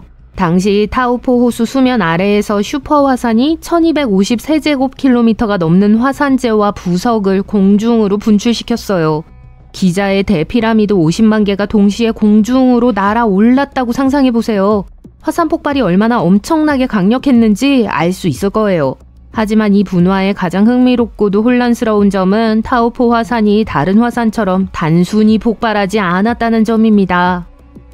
처음에는 모든 것이 평소와 다름없이 진행됐어요. 수톤의 가압 마그마가 지표면 아래에 쌓여 압력이 점점 더 높아지고 있었죠. 하지만 암석의 금이 가고 용암의 첫 번째 부분이 분화구 밖으로 쏟아져 나온 후 문제가 발생했고 슈퍼화산은 잠시 휴식을 취했습니다.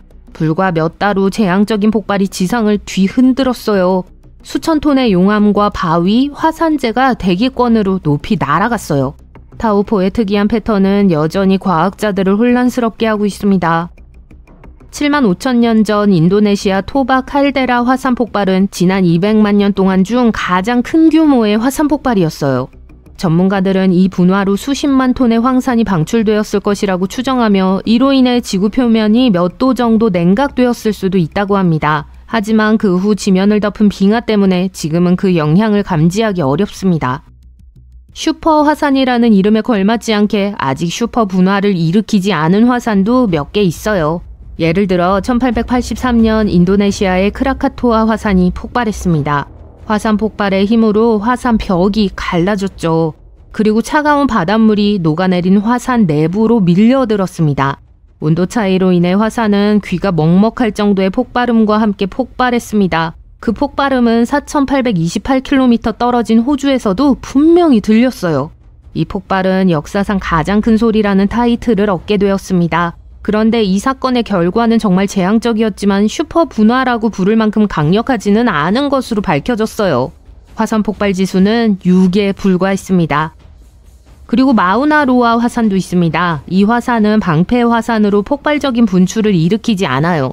하지만 그 거대한 크기 때문에 이 화산은 매우 위험해요. 현재 화산은 주변 환경과 평화롭게 지내고 있는 것처럼 보여요. 연구 장비에 마우나로아 화산의 활동 흔적은 보이지 않죠. 하지만 마우나로아 화산이 갑자기 폭발한다면 용암이 몇 시간 만에 바다와 캡틴 쿡과 같이 인구가 많고 관광객이 많이 찾는 곳까지 매우 빠르게 도달할 수 있습니다. 마지막으로 화산이 폭발했을 때 용암이 섬 반대편 힐로 외곽까지 흘러내렸어요. 그곳이 바로 하와이 대학교가 위치한 곳입니다. 다행히도 사람들은 몇 주 전에 경고를 받고 재난에 대비할 수 있었어요. 기록된 역사에 따르면 마우나로아 화산은 거의 6년에 한 번씩 정기적으로 분화해 왔습니다. 긍정적인 면은 마우나로아 화산을 포함한 빅 아일랜드 화산은 그다지 휘발성이 강하지 않다는 점이에요. 그 이유는 바로 방패 화산이기 때문이에요.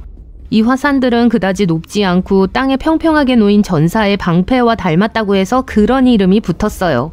방패 화산은 매우 유동적인 용암에 의해 형성됩니다. 인도네시아의 악명 높은 크라카토아 화산처럼 원뿔 모양의 높이가 높은 성층 화산에서 분출된 용암보다 훨씬 더 멀리 이동하고 훨씬 더 얇은 흐름을 형성해요. 따라서 마우나로아 화산이 폭발하더라도 화산재 구름이나 엄청난 양의 잔해는 발생하지 않을 거예요. 가장 위험한 것은 용암입니다. 마우나로아 화산은 방패화산이기 때문에 용암이 매우 유동적이고 부피가 커서 멀리 그리고 빠르게 흐를 수 있습니다. 화산이 폭발하려고 할 때 밝은 색의 녹색 식물은 우리에게 경고하는 것일 수도 있습니다. 예측이 매우 어려운 지진과 달리 화산은 때때로 초기 징후를 보일 수 있어요. 화산 주변에서 자라는 식물은 화산 활동이 활발해지면 지하 마그마를 통해 방출하는 가스인 이산화탄소 수치의 증가로 더 건강해 보입니다. 또한 화산 활동이 최고조에 달하면 식물에 해로운 가스와 열로 인해 식물이 갈색으로 변하기도 해요. 과학자들은 이를 알아내기 위해 인공위성을 이용했어요. 그들은 1984년부터 22년까지 위성 데이터를 분석했습니다. 미래의 변화도 위성 이미지를 통해 추적할 수 있습니다. 특히 필리핀의 타알 화산이나 이탈리아의 에트나산처럼 화산이 접근하기 어려운 울창한 지역에 숨어있는 경우에는 이를 직접 측정하기가 쉽지 않습니다. 이런 방식으로 화산 폭발이 일어나기 몇 년 전에 식물이 폭발에 대해 경고할 수 있어요. 이 새로운 기발한 방법을 통해 안전조치를 강화하고 재산 피해를 최소화하며 대피 계획을 개선함으로써 인근 지역사회를 구할 수 있습니다. 화산과 식물은 종종 신비한 방식으로 연결되어 있습니다. 예를 들어 인도네시아 크라카토아의 화산 폭발은 수천 킬로미터 떨어진 애리조나 소노란 사막의 사구아로 선인장에 놀라운 활력을 불어넣어 주었습니다. 19세기에 악명 높은 크라카토아 화산이 폭발했을 때 전 세계에 충격파를 보냈고 갑자기 사구아로 세대를 키우는데 도움을 주었어요. 이 놀라운 선인장은 성체가 되면서 높이가 12m에 달하지만 사막의 혹독한 환경에서 살아남기 위해 고군분투하는 작은 묘목으로 삶을 시작합니다.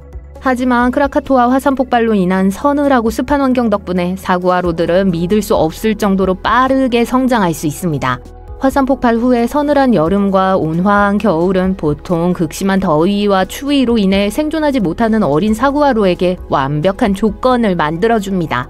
하지만 화산은 식물에만 영향을 미치는 것이 아니라 지구의 보석 제작자이기도 해요. 화산에 불타는 심장 부인 지표면 아래 깊은 곳에는 눈부신 보석을 만들기에 딱 좋은 조건이 조성돼요. 화산이 폭발하면 이 보물을 수면 위로 끌어올릴 수 있어요. 화산 활동으로 만들어진 가장 유명한 보석 중 하나는 다이아몬드입니다. 다이아몬드는 보통 극한의 압력과 온도 하에 지구 깊숙한 곳에서 형성되는 킴벌라이트라는 희귀한 화산암에서 발견됩니다. 수백만 년 전 작지만 강력한 화산 활동인 킴벌라이트 분출이 지구 깊은 곳에서 다이아몬드를 끌어올렸어요. 이로 인해 오늘날의 많은 다이아몬드 광산이 탄생했습니다. 이 분화는 아무 곳에서나 일어난 것이 아니라 대륙의 안정된 중심부인 크레이튼에서 시작되었어요.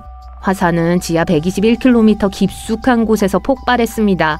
이산화탄소와 물의 혼합물로 연료를 공급받은 화산은 마치 천연 로켓처럼 지구를 뚫고 다이아몬드가 가득한 암석으로 가득 찬 당근 모양의 수로를 형성했어요.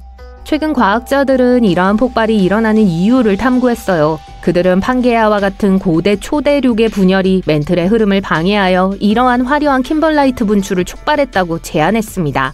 킴벌라이트를 품고 있는 화산이 폭발하면 이 보석을 지표면으로 밀어 올려 결국 우리가 발견하게 되죠. 굳어진 용암에서 찾을 수 있는 다른 보석도 있습니다. 상부 멘틀의 녹은 암석에서 형성되어 화산 활동에 의해 지표로 올라오는 밝은 녹색 돌인 페리도트가 있어요. 용암이 빠르게 식을 때 형성되는 반짝이는 유리 같은 암석인 흑요석도 있습니다. 그리고 용암 속에서도 안에 물을 담고 있는 기이한 암석도 있어요. 화산에 더 깊이 잠수할수록 더 희귀한 보석을 발견할 수 있어요. 멘틀이라고 알려진 두꺼운 층으로 잠수하면 이 층의 약 절반을 구성하는 탄력 있고 예쁜 녹색 광물인 감람석을 발견할 수 있어요. 감람석은 고온을 좋아하고 용암에서 잘 형성되며 화산 폭발로 인해 지구 표면에 흩어져 있는 화성암으로 결정화됩니다. 감람석은 식으면서 결정화되기 시작해요. 이 결정은 때로는 아주 작지만 때로는 크게 자라서 보석이나 금속 주조와 같은 산업 공정에 사용되는 아름다운 보석으로 연마될 수 있습니다. 하지만 약 402km 아래 더 깊은 곳으로 내려가면 감람석은 매혹적인 변화를 겪습니다. 여기서 우리는 전이대라고 불리는 층을 만나게 돼요. 전이대에서는 압력이 강렬하고 열이 상승해요. 이곳에서 감남석은 와슬리라이트와 링우드라이트 같은 이국적인 광물로 변해요. 감남석은 아름다운 청록색의 광택이 납니다. 보석으로 사용하기에는 너무 희귀하고 작지만 물방울이 아닌 수소와 산소 성분으로 부피의 최대 3%를 차지하는 물을 구조 내에 보유하는 독특한 능력을 가지고 있어요. 나중에 전이지대는 단순히 광물을 저장하는 압력솥이 아니라 거대한 지하수 저장고를 품고 있는 거대한 스펀지라는 것이 밝혀졌습니다. 이것은 획기적인 발견이에요. 이 숨겨진 물은 우리가 알고 있는 것처럼 바다를 형성하는 것이 아니라 지구 깊은 곳에 엄청난 양의 물이 저장되어 있음을 시사하죠. 화산은 지구뿐만 아니라 다른 행성의 생명체에 대해서도 더 많은 것을 배울 수 있도록 도와줘요. 코스타리카 포아스 화산의 불타는 심장부에는 라구나 칼리엔테가 있습니다. 이 열수 분화구 호수는 지구상에서 가장 혹독한 환경 중 하나예요. 뜨거운 온도, 독성 금속, 금속을 부식시킬 정도로 산성이 강한 물 등 모든 것이 이곳에 있어요. 이 모든 것에도 불구하고 이러한 조건에서 번성하는 몇 가지 강인한 미생물이 있습니다. 이 놀라운 생존력은 화성의 생명체에 대한 단서가 될 수 있기 때문에 과학자들의 주목을 받고 있어요. 과학자들은 이 극한의 미생물을 연구하고 있습니다. 이 미생물들은 열악한 환경을 견디기 위해 무수히 많은 유전적 적응을 발전시켜 온 것으로 밝혀졌어요. 유황과 철에서 탄소와 바이오 플라스틱 과립에 이르기까지 모든 것을 처리하는 데 도움이 되는 유전자를 가지고 있습니다. 이러한 모든 것들은 화성처럼 열악한 환경에서 매우 중요할 수 있습니다. 나사의 퍼시비어런스 로버는 현재 화성의 제재로 크레이터의 분화구 가장자리를 탐사하고 있어요. 이전에는 오래된 하천 바닥이나 강 삼각주 같은 곳에서 화성 생명체의 흔적을 찾았죠. 하지만 라구나 칼리엔테의 발견은 고대 화성의 온천이 남아있는 곳에서도 생명체를 찾아야 한다는 걸 시사해요. 이러한 장소에는 한때 생물학을 시작하는 데 필수적이었을 것으로 여겨지는 열, 물, 에너지원의 적절한 칵테일이 있었을지도 모릅니다. 화산은 다양한 방식으로 행성에 도움을 주기도 하지만 생명체를 파괴하기도 해요. 과학자들은 화산 활동이 지구의 5차례 대량 멸종 중 적어도 3차례의 주요 원인 중 하나라고 생각해요. 공룡의 대량 멸종을 예로 들어볼게요. 우리는 흔히 칙슬로브 운석의 탓으로 돌리지만 화산에 의한 것일 가능성도 있어요. 화산 폭발의 결과는 끔찍할 수 있습니다. 인도네시아 숨바와 섬에 위치한 탐보라 화산은 1815년에 분화했으며 역사상 가장 강력한 분화로 기록되었습니다. 이 대규모 분화는 매우 강력해서 33에서 46세제곱킬로미터의 물질을 분출했죠. 폭발 소리가 2575km 이상 떨어진 수마트라까지 들릴 정도로 시끄러웠어요. 탐보라는 재앙적인 폭발이 일어나기 전 수세기 동안 휴화산이었고 마그마방은 서서히 냉각되어 결정화되었습니다. 이 과정에서 화산 내부에 엄청난 압력이 쌓였어요. 결국 1815년 4월 5일에 시작된 일련의 끔찍한 사건으로 화산은 폭발했습니다. 4월 10일에는 엄청난 양의 화산재와 부석이 대기 중으로 쏟아지면서 절정에 달했죠. 화산 폭발의 여파는 끔찍했습니다. 쓰나미가 주변 지역을 황폐화시켰어요. 화산 폭발 직후 약 4,600명이 사망한 것으로 추정되며 화산재 낙지는 지역 전역의 대기질과 수온에 영향을 미쳤어요. 이 사건은 여름이 없었던 해로 역사에 기록되었습니다. 이는 탐보라가 성층권으로 방출한 엄청난 양의 이산화황 때문이었어요. 이는 햇빛을 반사하는 에어로졸 베일을 만들어 지구의 온도를 크게 낮췄습니다. 6,600만 년 전 공룡 멸종 당시 지구에서도 비슷한 일이 발생하여 몇 달 동안 하늘이 검게 변했어요. 직접 목격한 사람은 없겠지만요. 지구상에서 가장 큰 화산 지역은 아프리카나 일본이 아니라 남극 대륙의 얼음 아래에 있어요. 과학자들은 서쪽 지역에서 138개의 화산을 발견했는데 만약 화산이 폭발한다면 우리가 분명히 알아차릴 수 있을 거예요. 화산은 엄청난 양의 얼음을 녹여 바다로 이동하고 해수면을 상승시켜 지구를 인간이 살 수 없는 곳으로 만들 수 있습니다. 하지만 다른 행성으로 떠나기 위해 짐을 싸기 전에 제 말을 들어보세요. 현재 남극의 화산 중 공식적으로 활화산으로 분류된 것은 단 2개뿐입니다. 그리고 전 세계에 심각한 영향을 미치려면 수십 년에 걸쳐 연쇄적으로 폭발이 일어나야 해요. 현재 활동 중인 2개의 남극 화산 중 하나인 에레버스산은 세계 최남단 활화산이라는 자랑스러운 타이틀을 지니고 있습니다. 적어도 1972년부터 지속적으로 분출하고 있어요. 가스와 증기를 내뿜고 때로는 암석을 분출하기도 하는데 과학자들은 이를 스트름볼리식 분화라고 부릅니다. 가장 멋진 특징 중 하나는 정상 분화구에 있는 용암 호수로 표면에 녹음 물질이 있습니다. 이러한 호수는 표면이 얼지 않도록 특정 조건이 필요하기 때문에 매우 드물어요. 두 번째 활화산은 맑은 모양의 육지 덩어리인 디셉션 아일랜드입니다. 이곳은 50년 전에 마지막으로 분화한 활화산의 칼데라입니다. 이 화산을 감시하는 과학자들은 조만간 폭발할 가능성은 없다고 말해요. 남극에는 또한 환기공이 많이 있어요. 환기공은 가스와 증기를 대기 중으로 방출하는 화산 분출구예요. 적절한 조건에서는 최대 3m 높이의 환기공 얼음탑을 만들 수 있을 만큼의 가스를 뿜어낼 수 있어요. 과학자들은 화산 활동으로 지구가 흔들리기 시작하는 시기를 감지하는 지진계로 남극의 화산을 주시합니다.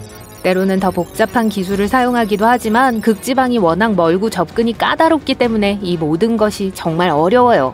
그렇기 때문에 현재 잠자고 있는 남극 대륙의 화산 중 하나가 언제 폭발할지 아무도 예측할 수 없습니다.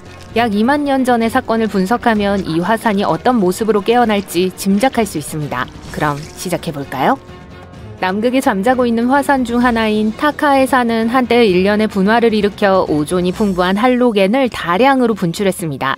일부 과학자들은 이 사건으로 남반구가 따뜻해졌다고 말해요. 빙하가 녹기 시작했고 마지막 빙하기가 끝나는데 도움이 되었어요. 이러한 사건이 반복되려면 현재 얼음 위에 있는 하나 이상의 화산에서 할로겐이 풍부한 물질이 포함된 1년의 분출이 필요해요. 가능성이 희박한 시나리오지만 과거에 이미 일어난 일이므로 완전히 불가능한 건 아닙니다. 두꺼운 얼음층 아래에 숨어있는 화산의 경우 화산가스가 대기 중으로 거의 도달하지 못할 것 같아요. 하지만 얼음 밑에 있는 거대한 동굴을 녹이고 엄청난 양의 용융수를 생성할 만큼 충분히 강할 거예요. 서남극 빙상은 바닥이 얼지 않고 젖어 있기 때문에 이 녹음물이 윤활유 역할을 하여 얼음을 곧 움직이게 할 겁니다. 큰 화산이라도 이런 식으로 생성되는 물의 양은 그 위에 있는 얼음량에 비하면 아무것도 아니에요. 따라서 한 번의 화산 폭발은 별다른 차이를 만들지 못합니다. 그러나 서남극의 큰 빙류 근처나 그 아래에서 여러 화산이 분화하면 큰 영향을 미칠 수 있어요. 이 빙류는 남극 대륙에 얼어붙은 물 대부분을 바다로 가져가는 얼음 강이에요. 속도가 빨라지고 비정상적인 양의 물이 바다로 유입되면 해수면이 상승할 거예요. 얼음이 점점 더 얇아지면서 새로운 분출이 점점 더 많이 일어날 겁니다. 과학자들은 이를 탈주 효과라고 불러요. 아이슬란드에서도 이와 비슷한 일이 일어났습니다. 마지막 빙하기 말기에 빙하가 줄어들기 시작하면서 화산 폭발의 횟수가 증가했어요. 따라서 엄청난 변화를 일으키려면 할로겐 가스로 가득 찬 얼음 위에 강력한 화산 몇 개가 수십 년 내에 활화산 활동을 시작하고 수십에서 수백 년 동안 강력한 상태를 유지해야 할 것으로 보입니다. 남극은 전 세계 담수의 약 80%를 저장하고 있으며 만약 남극의 담수가 모두 녹는다면 전 세계 해수면은 약 60m 상승할 겁니다. 그러면 우리는 살 수 있는 새로운 행성을 찾아야 할 거예요. 하지만 이는 가능성이 희박한 시나리오예요. 얼음 밑에 분출이 빙류를 윤활하고 물을 바다로 쓸어내릴 가능성이 더 높지만 그렇다고 해서 세계에 종말이 오지는 않을 겁니다. 하지만 매우 강력하고 성난 초화산 폭발이라면 가능한데 이미 과거에 일어난 적이 있어요. 2억 년 전 세계는 한 번도 아니고 두 번도 아닌 4번의 거대한 화산 폭발로 인해 큰 변화를 겪었습니다. 중앙 대서양 마그마 분포 영역, 일명 캠프라는 초화산은 60만 년 동안 계속해서 분출을 거듭해왔어요. 이 모든 일은 현재 브리티시 컬럼비아와 알래스카에 걸쳐있던 초대형 화산이었던 란젤리아에서 일어났어요. 용암이나 화산재가 환경을 파괴한 것이 아니라 화산 폭발로 인해 탄소 수치가 치솟았습니다. 지구는 다시 예전과 같지 않았어요. 이 화산 활동은 공룡이 고양이 크기의 동물에서 우리가 주라기 공원에서 보았던 거대한 동물로 성장하는 데 도움이 되었을지도 몰라요. 이 화산 폭발로 인해 200만 년의 우기가 시작되었습니다. 전 세계가 덥고 습해졌고 공룡들은 아주 좋아했어요. 연구원들은 이 비밀을 밝히기 위해 아시아의 고대 호수 아래 퇴적층을 깊이 파헤쳤습니다. 연구진은 화산재와 수은의 흔적을 발견했는데 이는 엄청난 화산 폭발의 흔적이 분명해요. 이산화탄소 수치가 급격히 상승한 탄소 신호도 발견되었습니다. 대기가 뜨거워지고 비가 쏟아졌어요. 나쁜 소식은 이와 같은 폭발이 또 일어날 수 있다는 거예요. 옐로스톤 국립공원 아래의 초화산은 거의 7만 년 동안 잠자고 있습니다. 하지만 만약 깨어난다면 1980년 세인트 헬렌스 산의 분화보다 몇 배 더 재앙적일 거예요. 미국 역사상 가장 재앙적인 화산 폭발로 꼽히는 사건이죠. 그 후 2달 동안의 지진과 화산 아래에 마그마가 주입되면서 산의 북쪽면 전체가 악화되고 파괴되었습니다. 분출 기둥은 대기 중으로 24m까지 올라가 미국 11개 주와 캐나다 여러 주에서 화산재를 퍼뜨렸어요. 마지막 옐로스톤 분화는 그보다 1000배나 더 컸습니다. 옐로스톤 위의 땅은 마그마라고 불리는 용융암과 반용융암으로 이루어진 뜨거운 지대 위에 자리 잡고 있습니다. 이 마그마는 공원 아래 약 6에서 9km에 있는 챔버로 흘러들어가 땅을 풍선처럼 부풀게 만들어요. 하지만 화산이 식으면 땅은 원래의 상태로 돌아갑니다. 화산 감시자들은 한 세기 동안 이 현상을 주시해왔어요. 그들은 약 20년 전에 땅이 약 25cm 올라간 걸 발견했지만 2000년 이후 다시 내려가고 있어요. 전문가들은 아직 큰 폭발이 일어나지 않았기 때문에 조만간 최후의 날은 오지 않을 거라고 말합니다. 하지만 최근 지하에서 활발한 활동이 일어나고 있어 계속 관심을 모으고 있습니다. 인간이 옐로스톤에서 일어나는 모든 작은 일들을 목격할 수는 없었기 때문에 그곳에서 무슨 일이 일어나고 있는지 확실히 말하기는 어려워요. 옐로스톤은 지난 200만 년 동안 몇 차례의 엄청난 분화를 겪었습니다. 60에서 80만 년의 간격을 두고 정확하게 발생했죠. 마지막 큰 화산 폭발은 약 64만 년 전에 일어났으며 기본적으로 전체 지형을 재구성하여 루이지애나까지 화산재와 잔해물을 퍼뜨렸습니다. 오늘날에도 옐로스톤 칼데라에서 마지막 대규모 분화의 여파를 볼 수 있어요. 전문가들은 지난번과 같은 대규모 분화가 일어날 가능성은 희박하다고 말합니다. 증기와 뜨거운 물 또는 용암이 분출할 가능성이 더 높아요. 언제 어떤 강도로 분화할지는 아직 과학자들에게 미스테리로 남아 있습니다. 모두가 멸종했다고 생각했던 거대한 화산이 깨어나 80km 높이의 검은 화산재 구름을 토해냈습니다. 이는 에베레스트 산의 약 9배에 달하는 높이입니다. 현재 인도네시아에 위치한 강력한 크라카토아 화산은 거대한 쓰나미를 일으켜 멀리 남아공까지 배를 덮쳤습니다. 또한 몇 년 동안 전 세계의 기온을 변화시켰습니다. 순다 해협에 있는 크라카토아 화산섬은 수세기 전 또 다른 대규모 분화 덕분에 탄생했을 가능성이 높습니다. 1883년 이전에는 적어도 200년 동안 분화하지 않았습니다.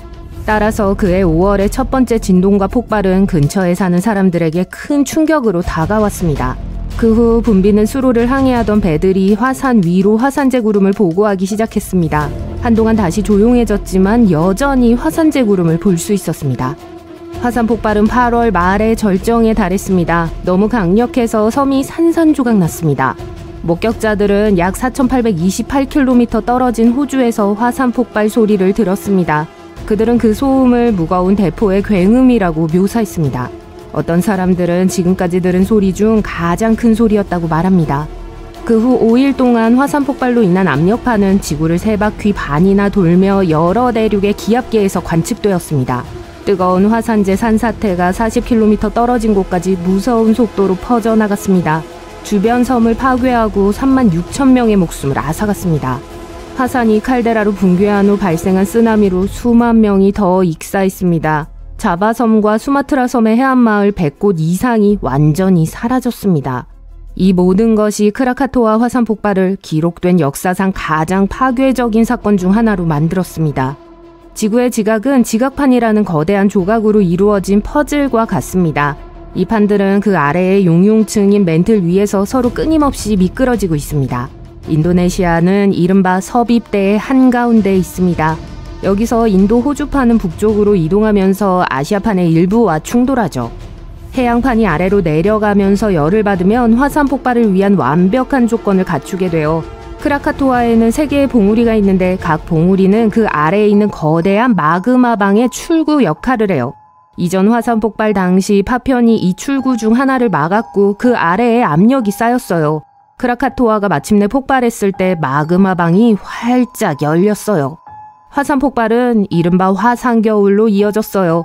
크라카토아는 25세제곱킬로미터의 암석, 화산재, 먼지, 잔해물을 대기 중으로 내보냈어요. 그 결과 지구를 둘러싸는 두꺼운 베일이 만들어졌어요. 이 입자들은 햇빛을 산란시켰고 그 아래 대륙권은 냉각되었습니다. 이 효과는 몇 년 동안 강하게 유지되었어요.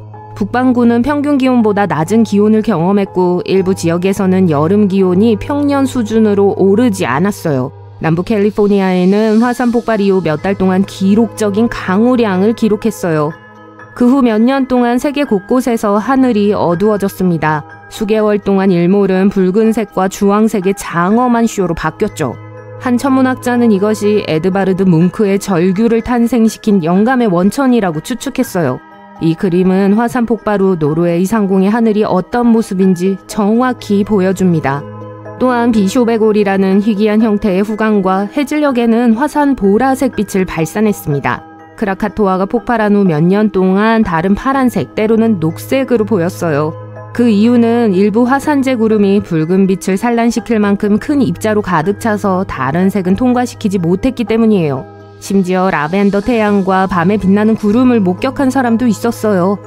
크라카토아 화산은 과학적으로 잘 기록되고 연구된 최초의 화산 폭발이 되었습니다.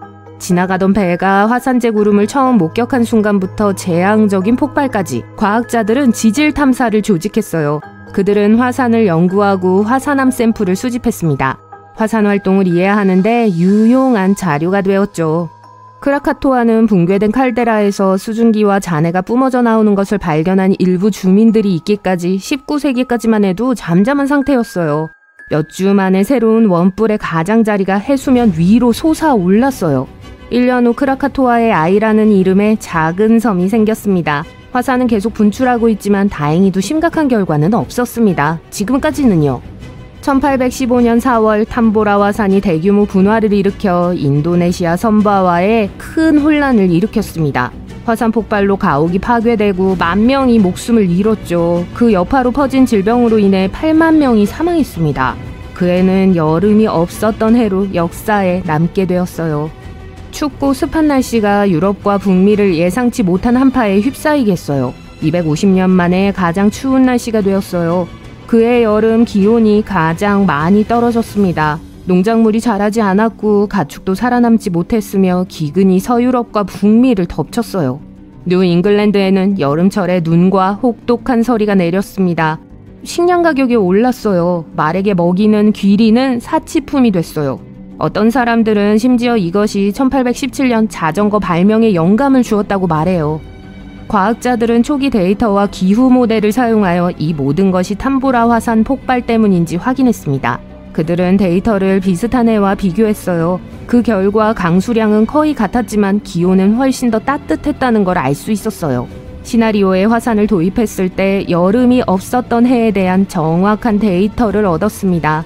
연구진은 이와 같은 강력한 화산 폭발은 극심한 추위가 발생할 가능성을 최대 100배까지 높인다고 말해요. 약 7만 4천 년 전 수마트라 섬의 토바 화산 폭발은 2,800만 년 만에 지구에서 가장 큰 폭발로 기록됐어요. 인도네시아, 인도양의 일부가 15cm의 화산 잔해로 이루어진 담요를 뒤집어 쓰게 됐어요. 이 화산은 거의 300만 개의 엠파이어 스테이트 빌딩과 맞먹는 양의 암석을 토해냈어요.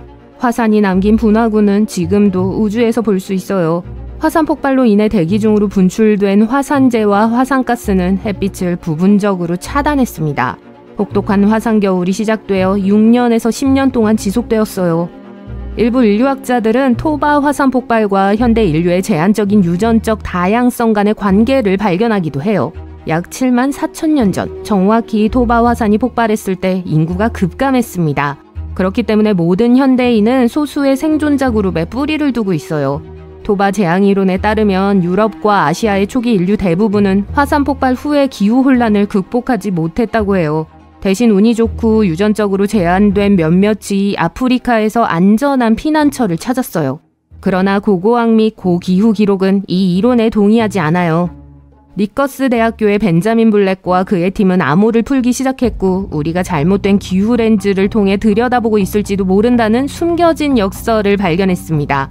연구팀은 화산 배출량, 분화 시기, 배경 기후 상태, 분화구 높이에 따라 42가지 기후 모델 시뮬레이션을 실행하여 토바 화산 폭발이 어떤 기후 변화를 일으켰을 수 있는지 확인했습니다. 사건 발생 후 첫 해 북반구의 기온은 섭씨 10도까지 크게 떨어졌습니다. 초기 인류가 정착한 남반구에서는 모든 인류에게 영향을 미칠 수 있는 급격한 냉각을 겪지 않았어요. 전 세계의 기후 패턴을 심각하게 바꿀 수 있는 가장 중요한 분화는 옐로스톤이나 토바산과 같은 초화산에서 발생해요. 다행히도 이러한 화산은 약 10만 년에 한 번 정도로 매우 드물게 폭발합니다. 하지만 기후과학자들은 지구 역사상 짧은 기간의 냉각을 이해하고 설명하기 위해 화산 폭발을 연구해요. 수십 년마다 화산 폭발은 상당한 수의 입자와 가스를 방출해요. 그중 일부는 충분한 햇빛을 차단하여 짧은 지구 냉각 기간을 시작합니다. 화산 겨울과 같지는 않지만 전 세계에서 여전히 느낄 수 있어요. 활화산이라고 하면 한 지역이 떠오릅니다. 태평양의 불의 고리죠. 지구 화산의 4분의 3이 이 안에 있습니다. 이 지역을 호주와 비교해보세요. 유럽의 구대륙도 평온합니다. 적어도 우리는 그렇게 생각하고 싶죠. 유럽에서 가장 활동적인 활화산이 무엇인지 아세요? 이탈리아 시칠리아 섬에 있는 에트나 화산을 떠올리셨다면 정답입니다. 이 화산은 약 200번 분화했으며 최근 수십 년 동안 잠자고 있는 화산과는 거리가 멀었습니다. 에트나 화산의 마지막 분출은 2023년 8월 23일에 일어났습니다. 이탈리아에서 가장 높은 산 에트나산은 5억 살의 산입니다. 그러나 아이슬란드에는 훨씬 더 젊은 화산이 있습니다. 이 화산은 2023년 7월 10일에 폭발했습니다. 오후에 세 개의 균열이 섬 남서쪽의 반도의 땅에 나타났습니다. 이 균열은 작은 산봉우리 기슭에 있었어요. 화산의 이름은 현지어로 작은 숫양을 뜻합니다. 화산은 녹은 용암을 공중으로 높이 분출했습니다. 이 지역에는 가스기둥도 있었어요. 하지만 과학계는 이 사건에 놀라지 않았습니다. 그들은 이미 레이캬비크와 케플라비크 사이에 뻗어있는 화산 지역에 대해 많은 것을 알고 있었어요. 파그라달 스파들 화산은 이미 지난 2여름 동안 분화했습니다. 이 활동은 8세기에 걸친 휴화산 기간 후에 발생했어요. 최근 분화가 일어나기 며칠 전부터 지진학자들은 12,000회 이상의 진동을 기록했습니다. 2023년 7월에 땅이 열렸을 때 균열은 길이가 1km가 넘었습니다. 다음날 아침 그중 2개가 닫혔어요. 이제 모든 용암이 마지막 균열에서 나오고 있었고 길쭉한 원뿔로 자랐습니다. 가장 단순한 형태의 화산으로 우리 모두에게 친숙한 모양이죠. 용암은 곧 큰 분화구를 가득 채웠습니다. 화산은 첫 주 만에 거의 30m가 자랐습니다. 그리고 지금도 계속 자라고 있습니다. 분화가 시작되던 날 밤 용암이 사방으로 퍼졌습니다. 화산재는 주변의 마른 이끼를 불태웠습니다. 지역 당국은 주변 지역을 폐쇄했어요. 화산에서 나오는 유독가스와 이끼를 태우는 연기가 자욱했죠. 소방관들이 이 지역으로 몰려들었어요. 일주일 후 그들은 이 지역이 안전하다고 선언했습니다. 곧 유럽에서 가장 어린 화산의 탄생을 목격하기 위해 방문객들이 찾아왔습니다. 이러한 관광의 형태는 아이슬란드에서 상당히 발전되어 있습니다. 전 세계에서 활화산을 보기 위해 사람들이 찾아오죠. 얼음의 땅 아이슬란드에는 130개가 넘는 화산이 있습니다. 그중 약 30개는 활화산입니다. 지금 어떤 생각을 하고 계신지 잘 알아요. 화산 관광은 안전할까요? 아이슬란드에서는 안전해요. 아이슬란드 당국은 모든 핫스팟을 조사하고 지속적으로 모니터링해요. 섬 곳곳에 수십 개의 지진 관측소가 있어요. 이를 통해 연구원들은 미래의 분화를 정확하게 예측할 수 있죠. 그리고 응급 서비스는 이런 종류의 사건에 익숙해요. 그들은 위험 지역을 신속하게 차단할 수 있습니다. 바로 2010년에 그런 일이 있었어요. 에이피아 라흐요쿠시라는 아이슬란드 남쪽의 화산이 폭발했어요. 화산은 11km 높이의 증기와 화산재를 뿜어냈습니다. 항공 여행객에게는 즐거운 시간이 아니었죠. 거대한 연기는 바람을 타고 남동쪽으로 북유럽을 향해 날아갔어요. 많은 국가가 안전상의 이유로 며칠 동안 영공을 폐쇄했습니다. 화산은 3월에 폭발했지만 같은 해 1월부터 지구가 흔들리고 있었어요. 그래서 지진학자들은 화산 폭발이 다가오고 있다는 걸 알았습니다. 유럽 대륙에서 가장 젊은 이 화산은 관광 인프라가 이미 갖춰져 있습니다. 방문객들은 지정된 주차장에 차를 세우고 난 후 5시간의 트레킹을 시작합니다. 관광객들은 진원지에 너무 가까워서 분화구에서 뿜어져 나오는 열기를 느낄 수 있죠. 이 광경은 밤에 가장 인상적입니다. 안전은 전혀 걱정할 필요가 없어요. 과학자들은 용암지대의 경계를 표시하는 위험지도를 정기적으로 작성해요. 이렇게 하면 규칙을 지키는 방문객은 위험에 처할 일이 없어요. 분화가 시작된 지 일주일이 지난 후 분화구의 일부가 붕괴했습니다. 용암이 화산 서쪽 내리막길로 흘러내렸어요. 이 장엄하고 뜨거운 강은 느리게 움직이는 용암이었습니다. 과학자들은 이 용암을 아아형으로 분류하는데 하와이 말로 표면이 거칠고 부서지기 쉬운 현무암 용암을 설명하죠. 이 흐름은 클링커라고 불리는 부서진 용암 블록으로 구성되어 있습니다. 물질이 흐르면서 분리됩니다. 그러면 뜨거운 부분이 드러납니다. 용암의 차가운 부분은 회색과 검은색입니다. 용암이 앞으로 움직일 때 유리가 깨지는 것과 같은 독특한 소리를 냅니다. 새로운 화산이 폭발한 지 거의 한 달이 지난 후 흥미로운 항공사진이 포착됐습니다. 용암 흐름 바로 위에 토네이도가 형성된 거죠. 이는 해당 지역의 높은 온도로 인해 발생해요. 조건이 맞으면 가열된 공기 기둥은 쉽게 미니 토네이도로 변할 수 있어요. 과학자들은 비슷한 현상이 2018년 하와이 킬라우에아 화산 분화 시 발생한 것을 목격했습니다. 유럽에서 두 번째로 큰 섬의 용암지대는 아이슬란드 생성의 이야기를 들려줘요. 아이슬란드는 북미판과 유라시아판이 서로 만나는 곳 위에 자리 잡고 있습니다. 지각판은 지구의 가장 바깥층인 암석권의 거대한 바위 덩어리입니다. 대략 20개의 지각판이 있습니다. 지각판은 부분적으로 녹은 암석층 위에 놓여 있습니다. 우리가 지표면에서 볼 수 있는 모든 용암은 이곳에서 그 여정을 시작해요. 지각판이 녹은 암석 위에 떠 있다고 말할 수 있고 그 경계는 불안정해요. 두 판이 서로 부딪힐 때 그들은 엄청난 양의 에너지를 방출해요. 화산이 형성되는 것도 그 결과 중 하나예요. 화산은 녹은 암석이 지표면 위로 이동하는 곳입니다. 아이슬란드는 약 6천만 년 전에 형성되기 시작했습니다. 아이슬란드 바다 밑에 지각판이 떨어져 나갔습니다. 용암이 지표면에 충분히 쌓여 단단한 땅이 만들어졌어요. 이 고대 암석은 오늘날 파도 아래에 있습니다. 새로운 용암이 지표에 도달하여 식으면서 오래된 바위를 섬의 중심으로 밀어내게 돼요. 아이슬란드에서 가장 오래된 지역이 6천만 년이 아니라 1600만 년밖에 되지 않는 이유가 바로 여기에 있습니다. 아이슬란드의 활성 용암지대는 지질학적인 측면에서 보면 젊습니다. 일부는 1000년도 채 되지 않았어요. 과학자들은 이 섬을 화산의 핫스팟이라고 합니다. 기록된 역사상 지구 표면에 도달한 현무암 용암의 거의 3분의 1이 아이슬란드 화산 폭발에서 나왔어요. 2023년 전 분화 이전과 같은 여러 개의 균열이 아이슬란드의 30%를 덮고 있습니다. 이러한 이유로 4분의 1의 지역에만 사람이 살고 있어요. 북유럽 바이킹은 아이슬란드에 최초로 정착한 사람들이에요. 자연은 그들에게 요란한 환영 파티를 열어줬어요. 정착한 지 불과 몇 년 후 역사상 가장 큰 화산 폭발을 목격하게 되죠. 바이킹은 화산이 없는 지역에서 왔기 때문에 무슨 일이 벌어지고 있는지 전혀 알지 못했습니다. 오늘날 아이슬란드의 사람들은 이런 일에 익숙합니다. 아이슬란드가 새로운 화산 활동의 시대로 접어들고 있기 때문에 이것은 좋은 일이에요. 화산학자들은 최근의 사건이 수십 년 동안 더 빈번하게 일어날 화산 폭발의 시작이라고 생각해요. 지구에서 가장 젊은 화산이 있는 반도는 아이슬란드의 수도에서 남서쪽으로 27km 떨어진 곳에 있어요. 이 화산은 오랫동안 휴화산 상태였습니다. 최근의 분출은 아이슬란드를 만든 자연적 과정이 여전히 진행 중임을 상기시켜주죠. 최근 과학자들은 유럽 북부의 화산 폭발과 빙하 사이에 역사적 연관성이 있다는 사실을 발견했습니다. 지구는 적어도 5번의 주요 빙하기를 거쳤어요. 이 시기는 지구의 평균 기온이 낮았던 매우 긴 기간이었습니다. 그 결과 북유럽과 북미 전역에서 빙상이 확장되었죠. 마지막 빙하기는 약 10,000년 전에 끝났습니다. 연구원들은 이러한 빙하기가 화산 활동에 어떤 영향을 미치는지 완전히 이해하려고 노력하고 있습니다. 그들은 그 모든 얼음의 무게가 지하 마그마의 흐름을 방해한다고 생각해요. 빙하가 후퇴하면 압력이 해제됩니다. 그러면 용암이 지표면 위로 흘러 올라가 폭발하기 쉬워지죠.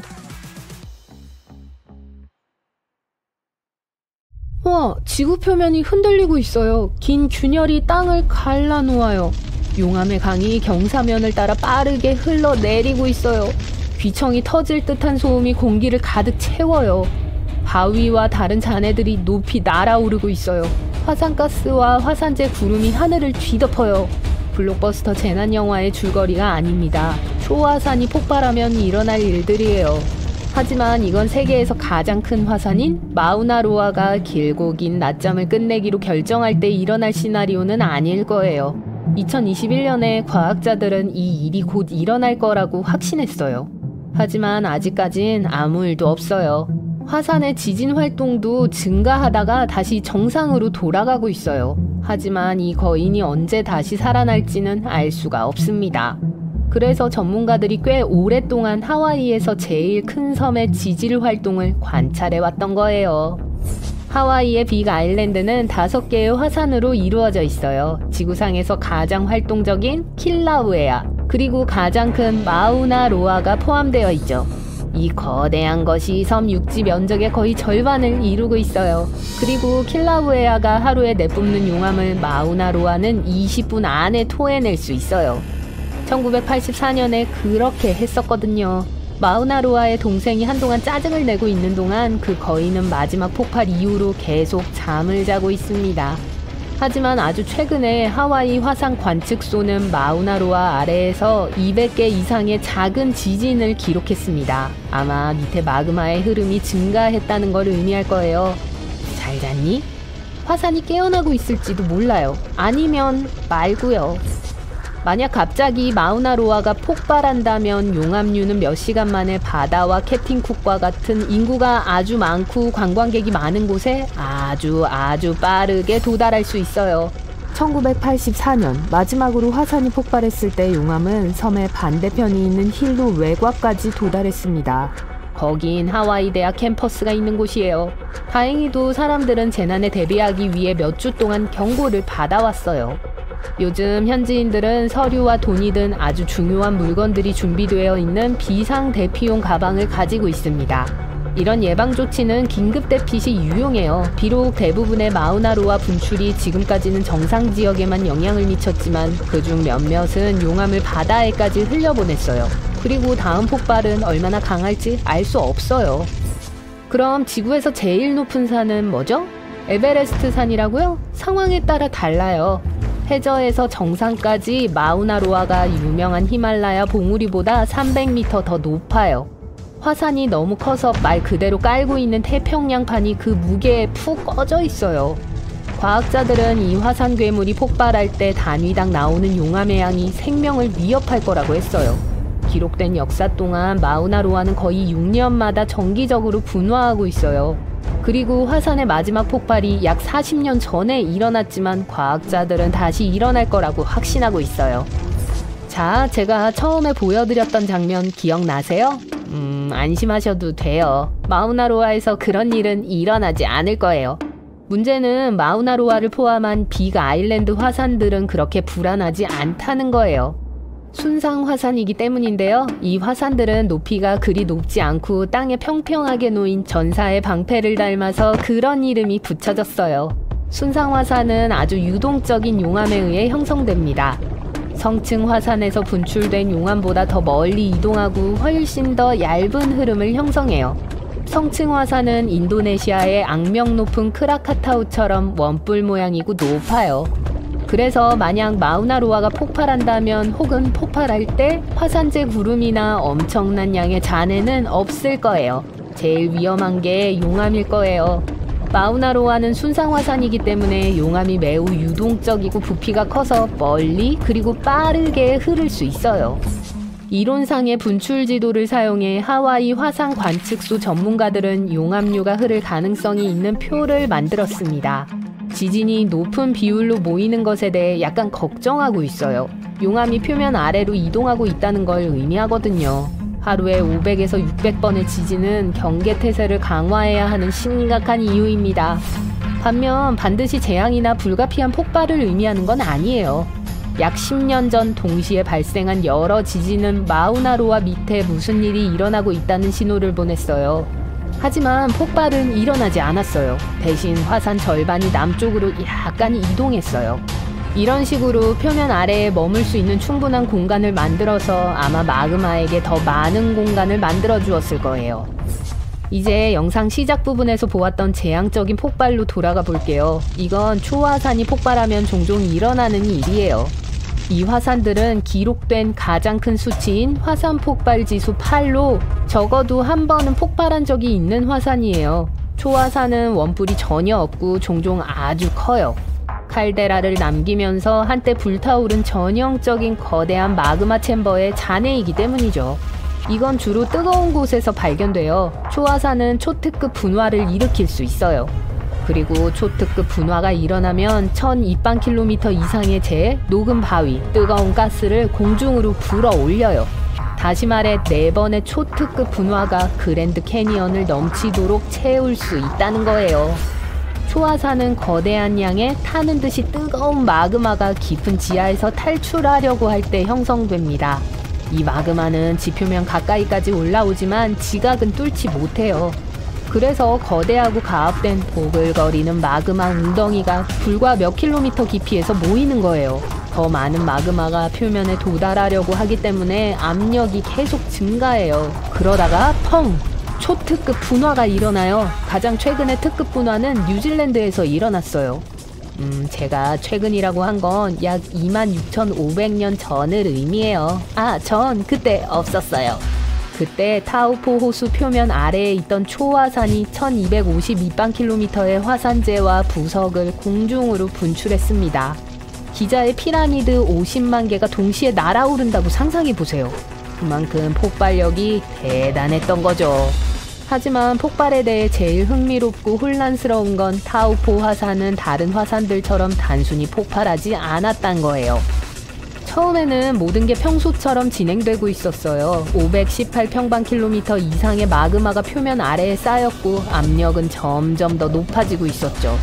하지만 바위가 갈라지고 용암의 첫 부분이 분화구에서 분출된 후 뭔가가 잘못됐어요. 그러고는 초화산은 휴식을 취했죠. 몇 달 후에야 처참한 폭발이 땅을 흔들었습니다. 그리고 수천 톤의 용암, 바위, 그리고 화산재가 대기 중으로 높이 날아갔어요. 하지만 초화산의 시대는 끝나지 않았어요. 그중 가장 악명 높은 건 아마도 옐로스톤 국립공원에 있는 걸 거예요. 이 거대한 것은 적어도 3번의 거대한 폭발을 했고 얼마나 많은 작은 것들이 있었는지 누가 알겠어요.